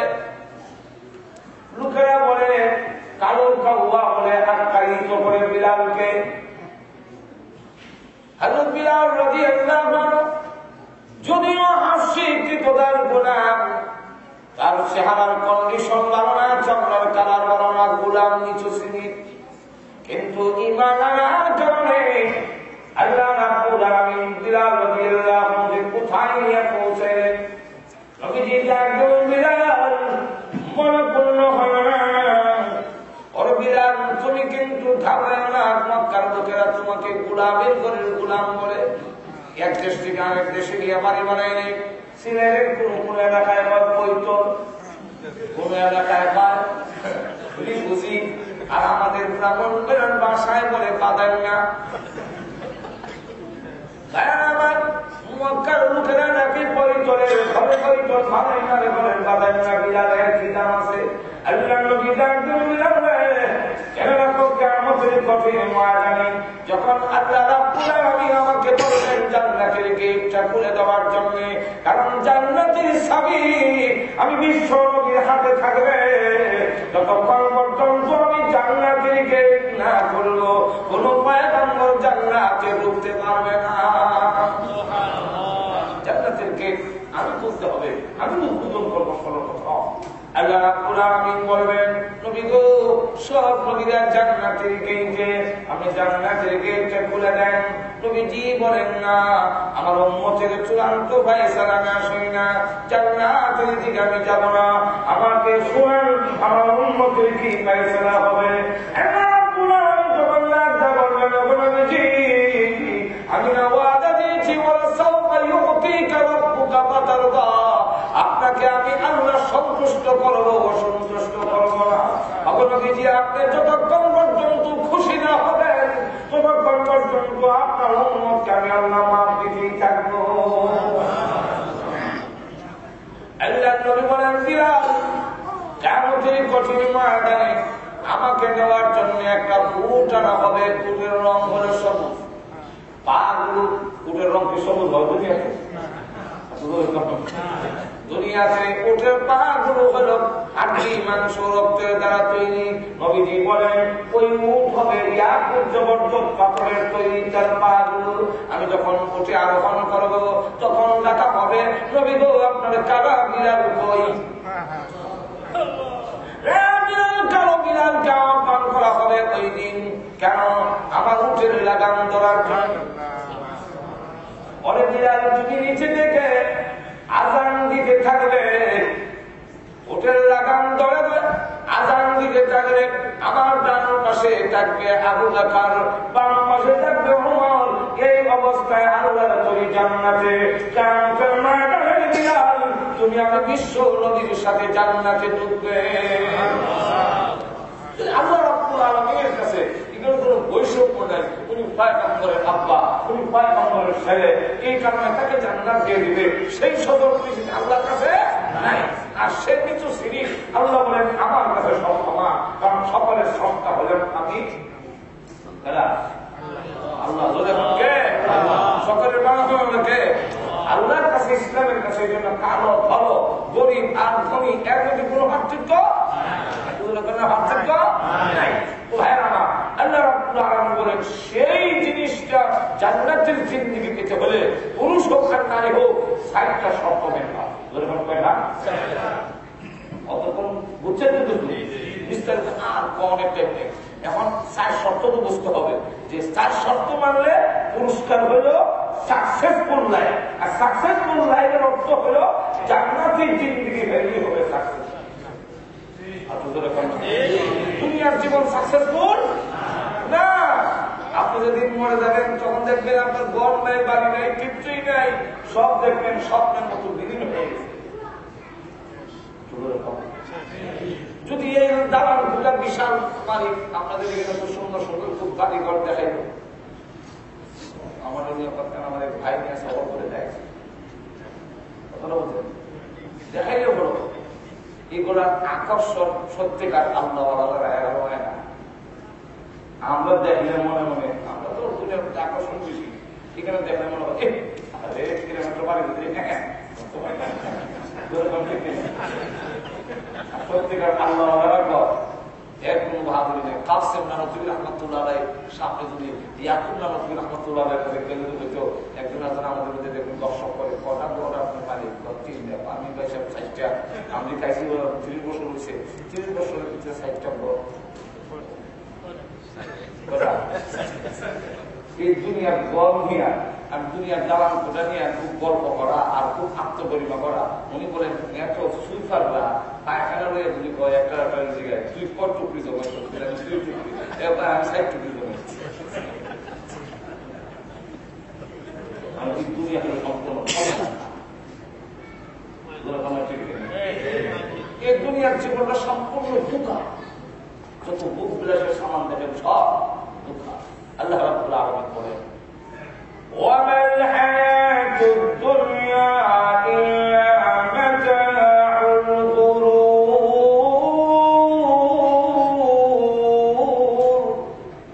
দুনিয়ার জীবনের যত বুক বিলাস আছে সবগুলো হইল ধোঁকা। যেরকম কি ধোঁকা কেমনে এটা বোঝানো যায়। আমাদের ব্রাহ্মণরা সিলেট থেকে ঢাকা যাইতে গেলে ব্রাহ্মণপুরের একটা রওনা হল আছে, আপনার দেশের ভাষায় মূল জঙ্গল, আর দেশে গেলে হতো দাওয়া, আপনার এই দেশে রওনা হল ঠিক না। তো আপনার দেশের যে বিশ্ব ওইখানে একদিন নামছি বলে দেখি এক লোক বড় একটা বোর্ডের মধ্যে মৌসাক আর মৌমাছি উঠতেছে। হ্যাঁ, সামনের দিকে যায়, 2 লোক পিছন কাপড় ধরে টানে, এই বেটা আমার বলে একজন অসুস্থ ব্যাপারী, কি কারণে না বলি আর জানি তুই বাইরে দেখবে না, কিন্তু আমার একটা মধুতে আমার বড় অসুস্থ রুগী, আর তোর কাছে এত ঘুরতাম না, সাকবান লেখা মধু দিচ্ছেন না, তোর পিছিয়ে পিছিয়ে ঘুরবে বেটা। আসলে কিন্তু হেওয়ার সাথে লগের পাথা। এই যে মধুর ছাড়া মৌমাছি এটা সব ধোঁকা, মধু না সিনিশিয়া। কিন্তু মৌসাক যে ওইটা ধোঁকা, মৌমাছি উঠতেছে ধোঁকা। তেমনি হবে দুনিয়ার যত সরল সামান দেখেন আল্লাহ রাব্বুল আলামিন বলেন এ আমার বান্দারা সব ধোঁকা। এখন বুঝবে না, যেদিন তোমার ঘুম ভাঙবে কবর জগতে যাবে ওই দিন বুঝবে দুনিয়ার সব ধোঁকা। বাংলাদেশের এক লোক সিলেট বাড়ি, সিলেট নিয়ে বলি কারণ সিলেট লন্ডনের সরকার ৯৫ জন সিলেট। সে খালি কল্পনা করে লন্ডন যেতাম, যদি লন্ডন তৈরি করলো খেতে পারতাম, ভাঙ্গা ঘর, আসমান দেখা যায়, ভাঙ্গা ছবি, তারা খেতা। আর প্রত্যেক দিন খেলে লন্ডন যেতে পারতাম, লন্ডন যেতে পারতাম। তো মানুষ কোনো সময় যা কল্পনা করে স্বপ্নেও একদিন স্বপ্নের খেতা লন্ডন হয়ে গেছে।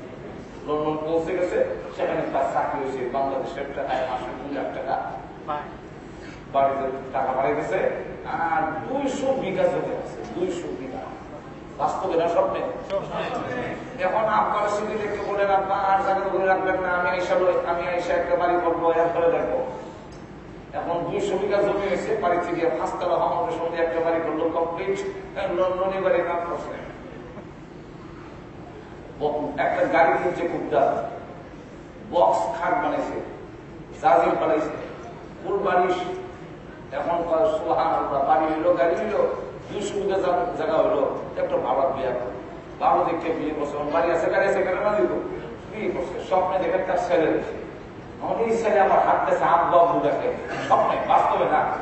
আমার তো আব্বু ডাইনিং টেবিলে খাবার রেডি করে আনমা তোমার জন্য অপেক্ষা করতেছে, চলো। এমন সময় একটু অভিমান করে আবার না খাবো না, না খাবো না বলে যে শরীর নাড়া দিছে। এতে যে সৌদির মধ্যে ঘুমেছে, সেই সৌদিটা নাড়া দিছে, তার ঘুম ভেঙে গেছে। এখন জাগ্রত হওয়ার পরে কয়তলা আছে? জাগ্রত হওয়ার পরে দেখে সেই বাংলা সৌদির ঘুমেছি, বাংলা সৌদি মারা দেখা যায়, গেল কই, গাড়ি গেল কই, বাড়ি গেল কই, সব জিনিস এরকম ঠিক কিনা? ঠিক তেমনি হবে এই পথে নিয়ে থেকে যেদিন আপনি আমি বিদায় হয়ে যাবো কবরের জগতে, যেদিন সময় দেওয়া হবে, আল্লাহর নবী বলেন উম্মত রে, যেদিন 2 জন ফেরেশতা এসে ইয়াতিহি মালাকান ফায়াজলিসানিহি, তোমাকে বসাবে, তুমি জাগ্রত হয়ে দেখবে যারা দাফন করতে আসছিল তাদের জুতার শব্দ, তারা আনা আলিহি, জুতার আওয়াজ শোনা যায়। রেখে রেখে বলবে তোমরা কেন গো এই কবরে আমি কেমনে থাকবো, আমার তারা রুকুটা কই, আমার গাড়ি কই, আমার সব বউ বাচ্চা গেল কোথায়? কেউ যখন সারা দেয় না তখন ওই দিন উপলব্ধি হবে এতদিন ঘুমেছিলাম, এখন জাগ্রত হয়েছি। আসল জিন্দগি সাকসেসফুল হইল, জান্নাতের জিন্দগি পাইলে সেটা হবে সফল। ধরে বলেন ঠিক কিনা?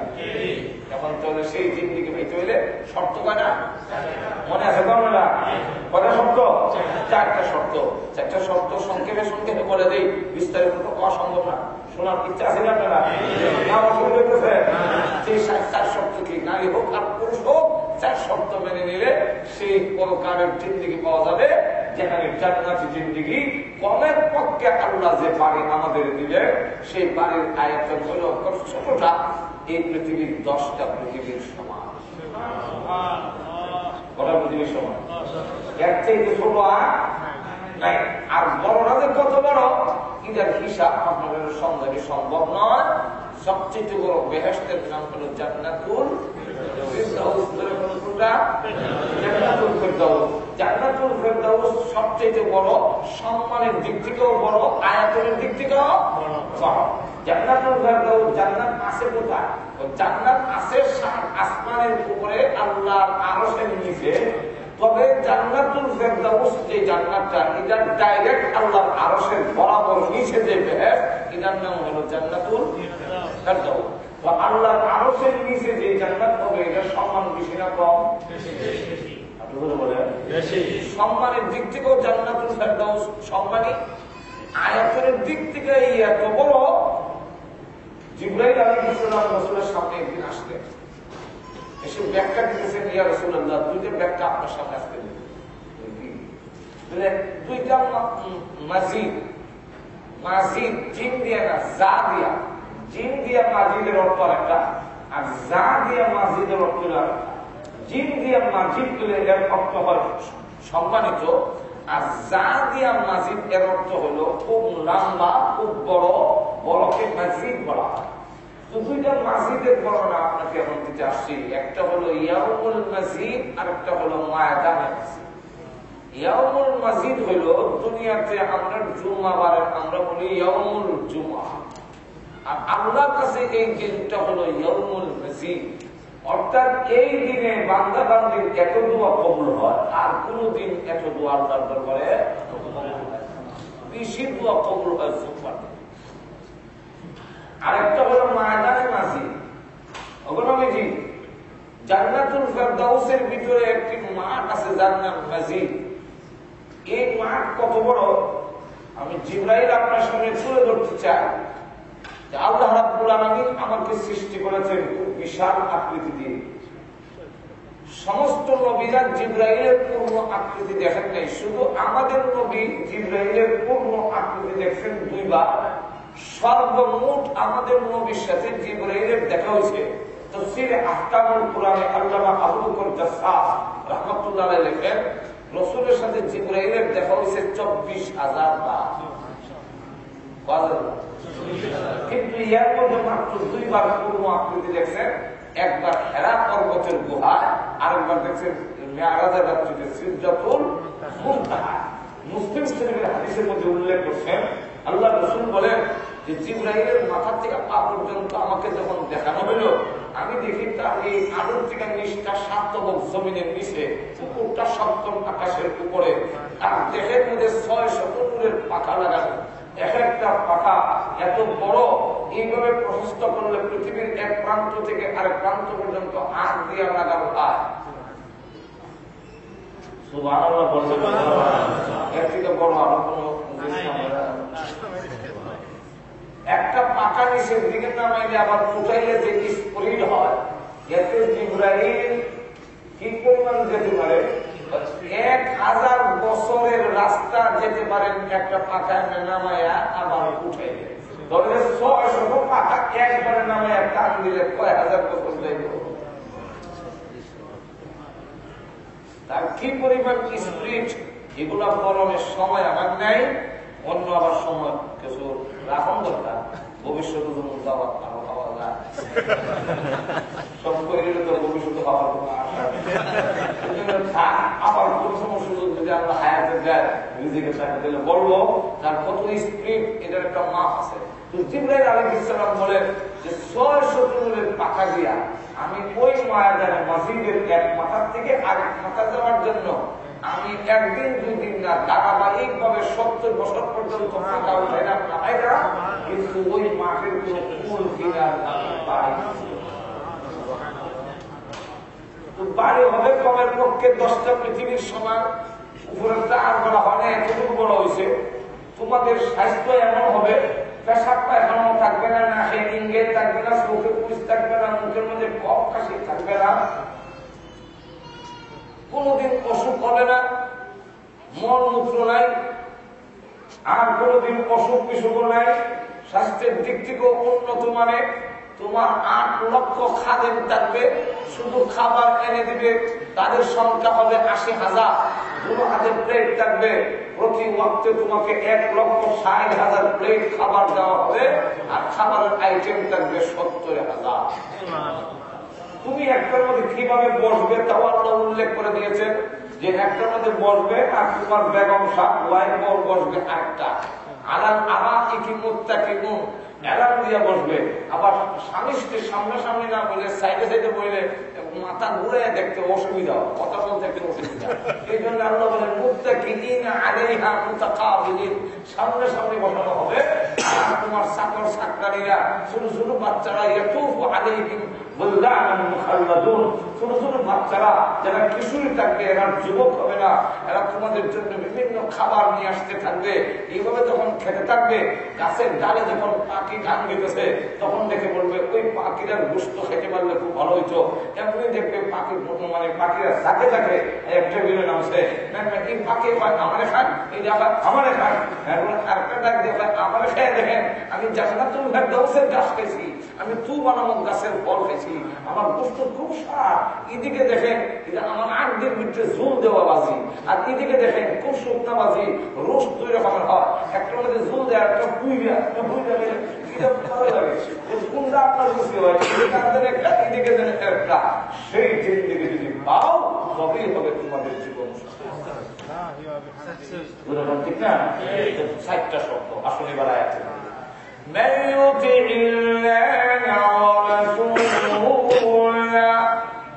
এক নম্বর হইল, প্রথম নম্বর শব্দ মাইয়ুতিল্লাহ, আল্লাহকে মেনে নাও, আল্লাহর বিধান মেনে নাও। ভুলে আছেন? প্রথম নম্বর হলো আল্লাহকে মানো এবং আল্লাহর বিধান যারা আল্লাহ মানবে না, তারা কখনো পরকালের সেই সবর মূল্যায় পাওয়া সম্ভব হবে না। আল্লাহ মানে না এমন লোক আছে, মানে কিছু কিছু লোক আছে তারা আবার বলে দিয়া গড ইজ নট, গড নাই। গড না হলে এগুলা কেমন হইলো, এগুলা ন্যাচারালি প্রাকৃতিক এমনি আসনা। আবার কেউ কেউ বলে মহাশূন্য একটা গ্রহ ছিল, হঠাৎ করে বিস্ফোরণ ঘটেছে, শুদ্ধ ভাষায় বিস্ফোরণ। আর আমরা সিলেটের ভাষায় উড়ে গেছি, বিস্ফোরণ ঘটছে, ঘটছে এক টুকরা নিচের দিকে পড়ে গেছে পৃথিবীতে। এখন যদি কেউ এখানে ওয়াশ করে, ভাইয়ারা আমার এখানে একটা লোহার টুকরা ছিল, হঠাৎ করে বিস্ফোরণ ঘটে গেছে, এক টুকরা স্ট্যান্ড হয়েছে, একটা মাউথ পিস হয়েছে, একটা হরন হয়েছে, একটা ইন্দ্র হয়েছে, হঠাৎ করে মারা গেছে। সবাই বলবেন যে এই হুজুরের মাথা কাটছে। যারা বলে যে পৃথিবী এমনি হয়ে গেছে, মাথা কিছু বল না, মাথা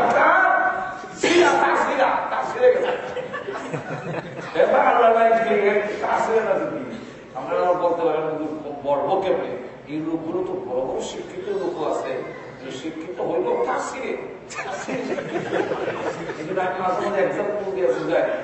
স্কুলে গেছে ইন্সপেক্টর গিয়া জিজ্ঞাসা করে এটা কোন ক্লাস, কয়টা অঙ্কের ক্লাস।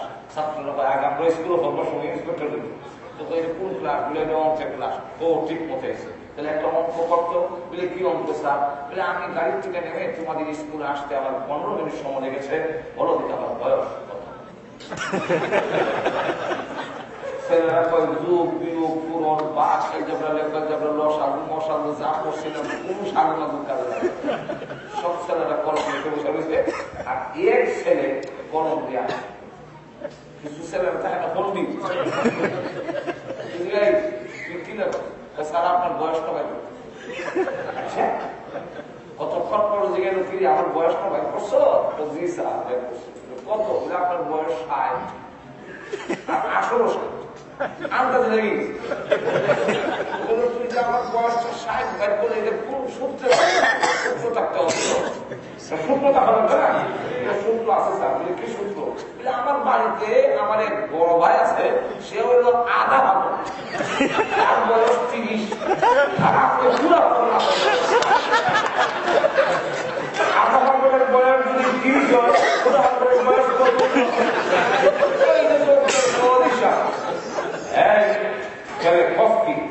আমি একটা লেখাপড়া করে শিক্ষিত করেছি, আমি পুরো পাগল। স্যার আপনি লেখাপড়া করছেন ঠিকই, কিন্তু আপনার প্রশ্নে বোঝা যায় আপনার আর না হয় এই জাতীয় প্রশ্ন আপনি করতে। এই পৃথিবীর কোনো কিছু একজন বাঙালিওয়ালা না থাকলে, সস্তা না থাকলে অর্থনৈতিক কোনো কিছু হয় না, কোনো কিছু অর্থনৈতিক হয় নাই। সকলের বাঙালিওয়ালা তিনি, সেটার নামই হল আল্লাহ। যিনি একক, তিনি অদ্বিতীয়, তার কোন শরীক নাই। জোরে বলেন ঠিক কিনা? সেই আল্লাহ রাব্বুল আলামিনকে মেনে নাও, এরপরে তুই আজকে আল্লাহ মানলেই হবে না, আল্লাহর বিধান মেনে নাও। জোরে বলেন ঠিক। আল্লাহর বিধানকে দুই ভাগে ভাগ করা হয়েছে। এক প্রকার বিধান হলো করো, আরেক প্রকার বিধান হলো ছাড়ো।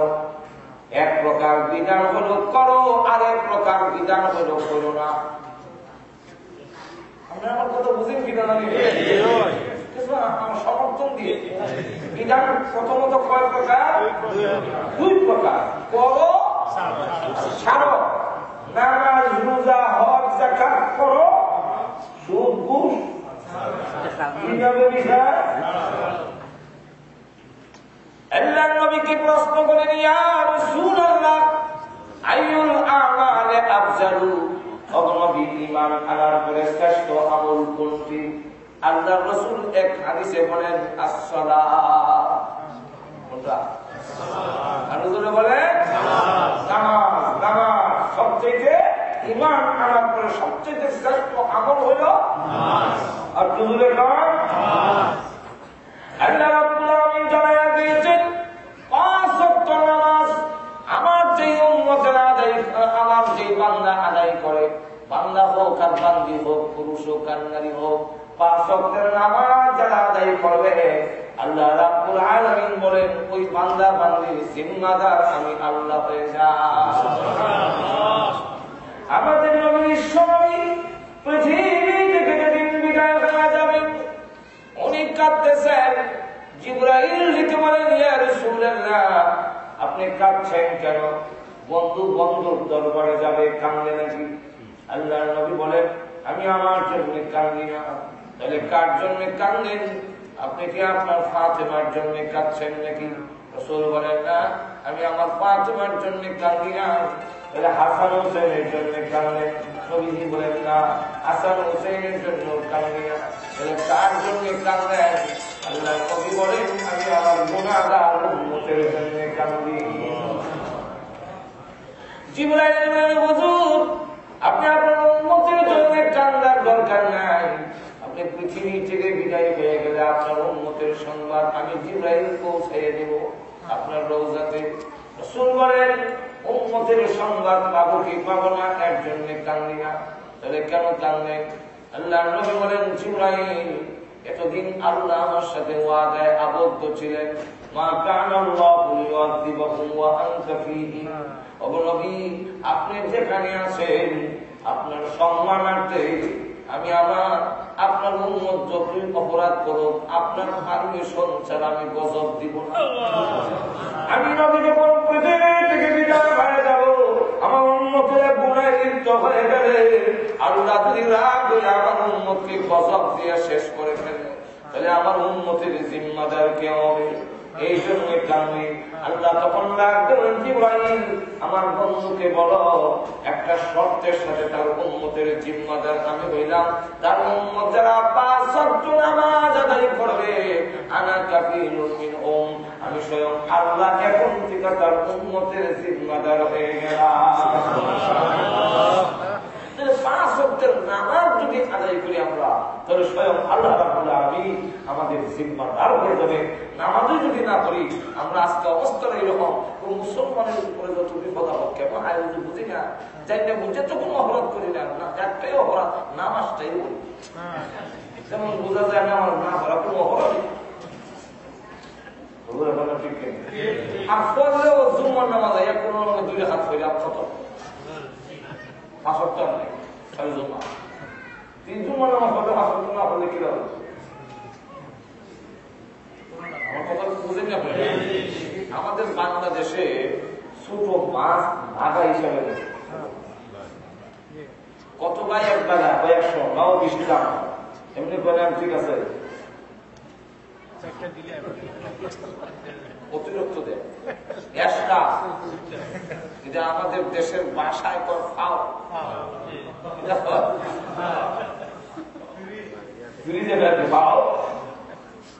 একজন দূর থেকে দেখে আমার ঘরে 3 জন খালি, আমি তো 10টা দোকান থেকে এই ফাউডা নিলে আর বাগানে উঠলেন, এখন সে গিয়ে আবার ভাই বাগানে না ওই ফাউডা দেন, তখন সাবেকটা বাপ এই ফাউডা বাগার সাথে হিট করা বাগানে না বাগানে না আমাদের দেশের সাবেকটার বাপ জুম্মার নামাজ আপনি কোথা আল্লাহ জানাই দিয়েছেন জুম্মার ফজলত 5 ওয়াক্তের নামাজের সাথে হিট করা। 5 ওয়াক্তের নামাজ যেদিন হবে একবারে ইংল্যান্ডে এখন এমন অবস্থা হয়েছে, রাস্তার এই পাশে মসজিদ, দুই পাশে মসজিদ, দাওলা হাদিস, পুরুষ মাদ্রাসা, মহিলা মাদ্রাসা, মোটামুটি বাংলাদেশের পরিবেশ সৃষ্টি হয়ে গেছে ইংল্যান্ড। তো একবারে ইহুদি এক মুসলমানের দেখেন জিজ্ঞাসা করে, তোমরা যদি এখন আমাদের আতঙ্ক আচ্ছা তোমরা ফজর নামাজে কি পরিমাণ লোক হয়?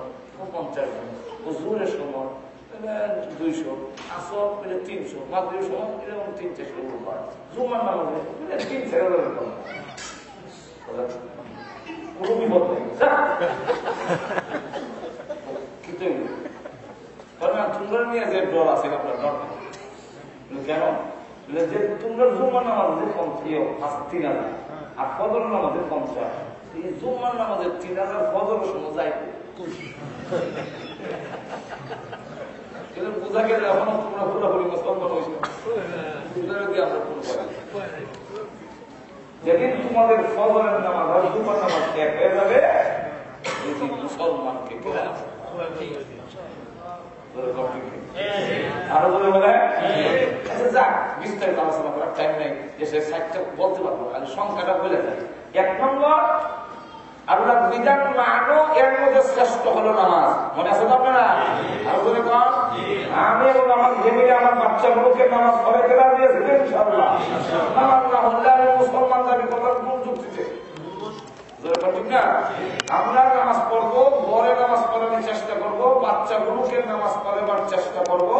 আর না হয় এই বিশাল মসজিদ আল্লাহ না করুন এমন একদিন আসবে এই মসজিদে ঢুকার জন্য লোক দেবে না। কিন্তু বহু মুসলমান দেশ, ইসলাম দেশ, ইসলামী দেশ একটা বিলীনে। আমরা যদি আমাদের ভবিষ্যৎ প্রজন্ম, আমাদের আওলাদগুলোকে নামাজে না বানাই, মসজিদ আইনে যদি সম্পৃক্ত না করি, বলে যেতে না পারি, একদিন আমরা বিজয় হয়ে গেলে মসজিদ কামড়ে কেউ নামাজ পড়বে না। এই জন্য আমিও নামাজ পড়বো, আমার ঘরে বাচ্চাদেরকে নামাজ পড়ে না চেষ্টা করার দরকার আছে। করো না, করো না, বিধান 2 নম্বরে লোক করো না। করোনার মধ্যে রসুলকে জিজ্ঞাসা করেন সাহাবায়ে কেরাম, ঈমান আনার পরে যত গুনাহ আছে এর মধ্যে সবচেয়ে বড় গুনাহ কোনটি? আমাদেরকে জানাইলেন। আল্লাহ রাসূল তখন বলেন আল ইশরাকু বিল্লাহ, আল্লাহর সাথে কোন বস্তুকে বরাবর করা, এটার নাম হলো শিরক গুনাহ। এই গুনাহ হলো সবচেয়ে বড় গুনাহ। এই গুনাহ যদি কেউ করে ফেলে আর তওবা না করে এই অবস্থায় মারা যায়, জান্নাত তার জন্য হারাম, জাহান্নাম তার জন্য ওয়াজিব। আর যদি এই গুনাহ না করে থাকে, অন্য কোনো গুনাহ করে থাকে, তাহলে এই অবস্থায় যদি মরেও যায়, শাস্তির দিয়েও মাফ দিতে পারেন। আল্লাহ ইচ্ছা করলে শাস্তি ছাড়াও মাফ করার মতো ক্ষমতা আল্লাহ আছেন। আল্লাহ জানাই দিচ্ছেন যে কোনো একটা অজুহাতে তাকে মাফ করেও দিতে পারেন। তাহলে এখন আসুন 1 নম্বর আল্লাহ বিধান মেনে নাও যদি তুমি সাকসেসফুল লাইফ চাও। 2 নম্বর হল আল্লাহর বিধান যে মানবে তোমার ইচ্ছা মতো মানলে হবে না। কার পদ্ধতির মধ্যে, কার তরিকা মতো মানতে হবে? বিশ্ব নবী কথা জোরে পারবেন না?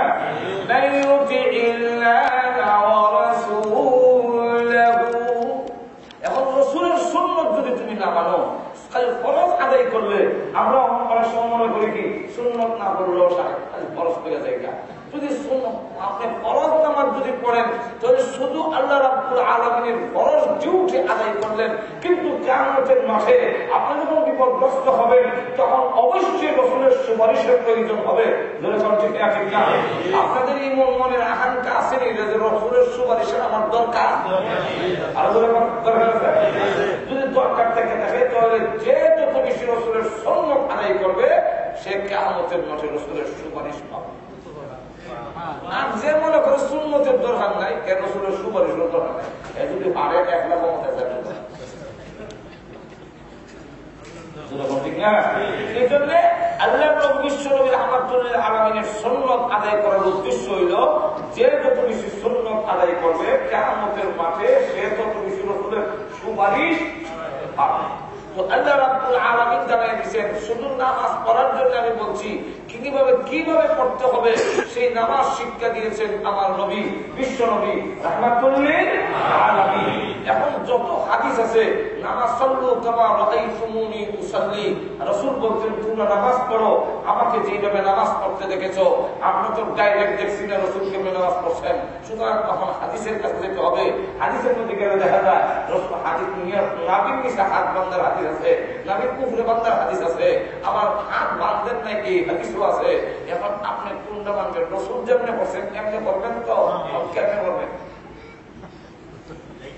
এই কারণে সমস্ত 4 মাযহাবের ইমামরা যে সমস্ত মাসআলা, যে সমস্ত বিধান রাসূল নিজে ফয়সালা করে দিয়ে গেছেন সেটা কোনো ইমাম মানার দরকার নাই। কিন্তু যে সমস্ত বিধান আল্লাহ রাসূল নিজে ফয়সালা করে দিয়ে যান নাই, যেমন কান পর্যন্ত হাত, এই যে রফে যেটা প্রথম উনি রসুল নিজে ফায়সালা করে দিয়ে গেছেন, এটার মধ্যে কোনো একতলাফ নাই। এটা সাফিও বলে হাত উঠাও, হানাফিও বলে হাত উঠাও, মালিকে বলে হাত উঠাও, আহমদ ইবনে হাম্বলে বলে হাত উঠাও। কিন্তু হাত উঠার পরে হাত কোথায় বানতে হবে তার ফায়সালা রসুল নিজে দেওয়া যাবে নাই। এক হাদিস জীবন আছে, এক হাদিস জীবন আছে, আর এক হাদিস জীবন মানছেই না। এখন কোনটা পালন করবেন? আপনি যে কোনো এক মাযহাবে যে মুস্তাহিদকে অনুসরণ করবেন সেটাই সঠিক, সারা মাযহাবই হক, সারা মাযহাবের ইমামই সঠিক। কিন্তু যে কোনো একজনকে ফলো করতে হবে। একবার শাফি, একবার হানাফি, একবার হাম্বলি, এগুলো হলো লাভ রাখ খিচুড়ি। আপনি একজনকে অনুসরণ করেন সারা মাযহাব হক, যেরকম ঠিক ঠিক। আর আমি নিজে নিজে চলা সম্ভব না, একজন একজন অনুসরণ করতেই হবে। আমি লামাজাব কোন মাজাব মানি না, লামাজাবও তার মাজাব। এই জন্য আপনি রসুল যেমনি নামাজ আদায় করেছেন। এখন ইমাম আবু হানিফা রাহমাতুল্লাহ মত হইল যে আমরা যদি ঈদের পুরুষরা বান্ধে নামিয়ে পিছের হাদিস, আর যদি মহিলারা বান্ধে বুকের হাদিস, আমার স্বামী আল্লাহ লিমান হামিদা হইয়া তখন হাত এমনি ছেড়ে রাখবা, এরা হাত বাঁধল না। অনেক আছে আবার বাইরে করতে হয়, আর আমরা একটা রাখবো তাহলে এই হাদিস আমল হইল, এটাও আমল হইল, এটাও আমল। ঠিক না? এখন এই জন্য রসুল সাল্লাল্লাহু আলাইহি ওয়াসাল্লাম যেমনি নামাজ পড়েছেন এইভাবে যদি মানো, আমার বিধান মানো। 2 নম্বর শর্ত হইল এইভাবে করা গেল দুইটা, একটা আল্লাহর হুকুম মানো, 2 নম্বর হলো নবীর তরিকা মানো। 3 নম্বরটা ওয়ায়াখশাল্লাহ, গুনাহ করেছো এখন তুমি আমি আল্লাহকে ভয় পেয়ে যাও। প্রভু জাহান্নামের আগুন জীবনে কোনদিন দেখিনি, কবরের আযাব দেখিনি, তোমাকেও কোনদিন দেখিনি, কিন্তু গুনাহ করে ফেলেছি, আমি জিনা করে ফেলেছি, মদ খেয়ে ফেলেছি। আল্লাহ আমি যে গুনাহ করলাম এখন তোমাকে ভয় করি, কবরের আযাব ভয় করি, জাহান্নামের আগুন ভয় করি। এই কথা মনে করে যদি তওবা করে চোখের পানি ছেড়ে দিতে পারো, তোমার নাকের পানি চোখের পানি নাকের আগায় পৌঁছার আগে আগে আমি আল্লাহ জিন্দেগির গুনাহ মাফ করে দিব। 3 নম্বর শর্ত হইল গুনাহ হবে। গুনাহ আমরা আল্লাহ যোগ্যতা যখন দিছে, এটা তো অ্যাক্সিডেন্ট হইতে পারে না, নিষ্পাপ তো হইতে থাকবে তো হইতে পারে, কিন্তু আল্লাহ রাস্তা দিচ্ছেন তুমি আমার ভয় পাও, আমার ডরাও, ডরে তওবা করে ফেলো, যত বড় গুনাহগারী হোক আমি আল্লাহ জিন্দেগির গুনাহ মাফ করব। 4 নম্বর শর্ত হইল ওয়ায়াত্তাকি, যে যাবতীয় গুনার কাম থেকে আল্লাহকে ভয় করে। একজন লোককে দিল 5,000 টাকা, চাচা কালকে তো বৈঠক আছে, বিচার আছে, সালিশ আছে, তো 5,000 টাকা নেয় আমার চাচা বললো বাবা শাস্তি বললো বলে চাওয়ার নাই, টাকাটার খুব দরকার, সম্মতি দিছে, কিন্তু বাবার এই কিয়ামতের মাঠে যে আল্লাহর সামনে দাঁড়িয়ে জবাব দিতে হবে খুব প্রয়োজন। কিন্তু আমি আর ডরাই গেলাম,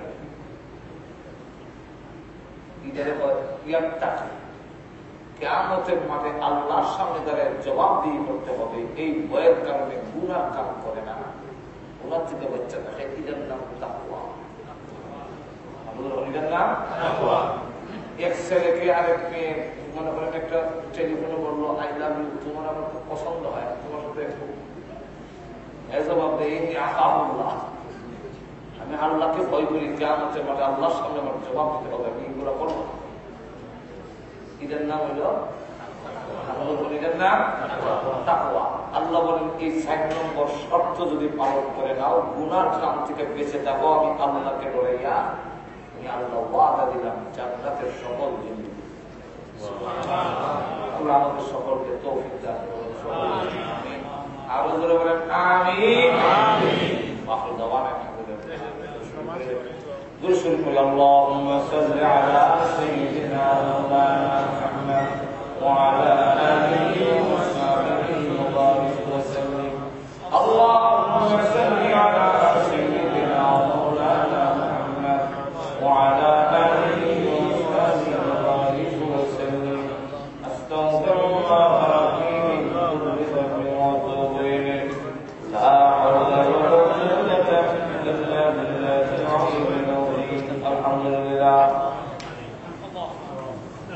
ربنا ظلمنا أنفسنا وإن لم تغفر لنا وترحمنا لنكونن من الخاسرين ربنا هب لنا من أزواجنا وذرياتنا قرة أعين واجعلنا للمتقين إماما ربنا اغفر لنا ولإخواننا الذين سبقونا بالإيمان ولا تجعل في قلوبنا غلا للذين آمنوا ربنا إنك رؤوف رحيم ربنا اغفر لنا ولوالدينا ولجميع المؤمنين والمؤمنات والمسلمين والمسلمات الأحياء منهم والأموات إنك سميع قريب مجيب للدعوات رب ارحمهما كما ربياني صغيرا رب ارحمهما كما ربياني صغيرا اللهم إنا نسألك العفو والعافية والمعافاة الدائمة في الدين والدنيا والآخرة اللهم أحسن عاقبتنا في الأمور كلها وأجرنا من خزي الدنيا وعذاب الآخرة اللهم ارحمنا فإنك أرحم الراحمين اللهم احفظنا فإنك خير الحافظين رب العالمين সারা জীবনের গুনার বোঝা মাথায় নিয়ে গুনার উপরে সর্বনিন্দা আর লজ্জিত হয়ে আলিম উলামানি সাদাদারি মুরব্বি নিয়ে নওজোয়ান ভাইদেরকে নিয়ে মাসুম বাচ্চাকে আল্লাহ পর্দার নেককার মা বোনদেরকে নিয়ে আমি গুনাহগার মুসাফির অবস্থায় তোমার শাহী দরবারে হাত বাড়াইলাম মেহেরবানি করে আমাদের জিন্দেগির গুনাহ মাফ করে দাও আল্লাহ জানিয়ে গো আজকের মাহফিল কার জন্য জানি জীবনের শেষ কত মানুষ ঘুমায় ওঠে না কত মানুষ ঘর থেকে বের হয় আর পরে ফিরে আসে না আল্লাহ জানি না কার জন্য কাপড়ের কাপড় দোকানে চলা পেয়ে গেছে মৃত্যু আসার আগে আগে মেহেরবানি করে আমাদের জিন্দেগির গুনাহ মাফ করে দাও রব্বুল আলামিন আমাদের জিন্দেগির গুনাহ তুমি মাফ করে দাও তুমি যদি মাফ না করো আমাদের দায়ভার কোনো জায়গায় নাই রব্বুল আলামিন ও প্রভু গুনাহ করেছি অন্যায় করেছি তবু তো তুমি আমাদের সৃষ্টি করেছো আল্লাহ দুনিয়াতে দেখেছি ছোট সময় দুষ্টামি করলে আব্বা আমাকে ঘরে ঢুকতে দিত না সন্ধ্যা হয়ে গেলে ঘরের পিছনের দরজায় গিয়ে মা বলে ডাক দিলে এমনি দেখতাম মা দরজা খুলে দুইটা হাত বাড়াইয়া দিতে আর দেখে বলতে নাই রে বাবা আর সকলে ভুলে গেল আমি তোর গর্ব ধারণী মা তোকে ভুলে যাইতে পারি না সন্তানকে বুকে পড়ে জীবনের সব অপরাধ মাফ করে দেয় আল্লাহ গর্ভে ধারণ করার কারণে যদি মা এত মায়া এত স্নেহ এত মমতা হয় আল্লাহ তুমি তো আমাদের স্রষ্টা তুমি আমাদের বানাইছো তুমি আমাদের খালে আল্লাহ তোমার রহমতের দরজায় হাজির হয়েছি আল্লাহ আমাদেরকে তোমার রহমতি বরকতি ফুলে উঠে বান্দা যা তোদের জিন্দেগির গুনাহ মাফ করে রব্বুল আলামিন আমরা যে উদ্দেশ্যে তুলেছি প্রত্যেকের নেক আশা পূরণ করে দাও আমাদের মধ্যে যারা অসুস্থ বেমারি আছে শিফা করে দাও আল্লাহ আমাদের মধ্যে যারা অসুস্থ তুমি সুস্থ করে দাও আল্লাহ আমাদের মধ্যে যারা নাকি আল্লাহ অভাব আছে অভাব দূর করে দাও রব্বুল আলামিন আমাদের সন্তান গুলোকে নামাজে দিনদার করে বানায় দাও আমাদের আমাদের স্বামী স্ত্রীর মধ্যে মিল মহব্বত পয়দা করে দাও, পারিবারিক জিন্দেগিতে আমাদের শান্তি দিয়ে দাও। আজকের এই মাহফিলের আয়োজন যে ভাইরা করেছেন, শোনার জন্য যেই ভাই বোনেরা এসেছেন, আল্লাহ সাহায্য সহযোগিতা যে যেভাবে করেছেন, কিয়ামতের মাঠে এই মাহফিল সকলের জন্য নাজাতের উসিলা বানায়া দিও। আমাদের পক্ষ থেকে লাখ কোটি দরুদ ও সালাম নবীজির রওজা মুবারকে পৌঁছায়া দাও। যত মুমিন মুমিনাত কবরে ঘুমিয়েছেন সকলের কবরের আযাব মাফ করে দাও। আল্লাহ বিশেষ করে আপনারা পাইলেন জানি না কালমা নাই, কালাম নাই, আল্লাহ মেহেরবানি করে মা বাবার কবরকে জান্নাতের বাগান বানায়া দাও।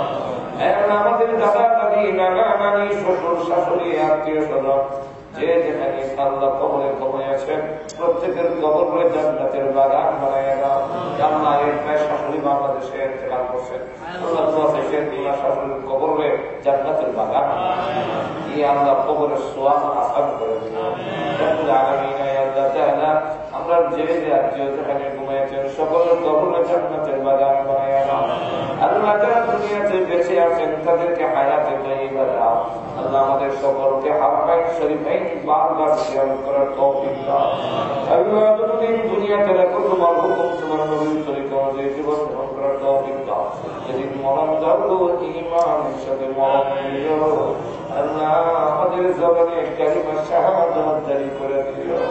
ربنا تقبل منا انك انت السميع العليم وتب علينا انك انت التواب الرحيم। يا الله এই মসজিদ কবুল করো। এই মসজিদের যারা কমিটিতে আছে, ফাসদের নামাজ যারা আদায় করে, এই মসজিদ যারা কায়েম করলেন, আল্লাহ সকলের জন্য মসজিদ নাজাতের জন্য আল্লাহ কিয়ামত পর্যন্ত এই মসজিদ সহ আমেরিকার যত মসজিদ আছে সকল মসজিদে কিয়ামত পর্যন্ত জামাতের সাথে নামাজ জারি থাকার ব্যবস্থা ইয়া আল্লাহ। ইয়া রাহমান, আমেরিকাতে যত মুসলমান রয়ে আছে প্রত্যেকের ঈমান আমলের জন্য হেফাজত করুন। সাল্লাল্লাহু তাআলা আলা খায়রি খালকি মুহাম্মাদিন ওয়া আলিহি ওয়া সাহবিহি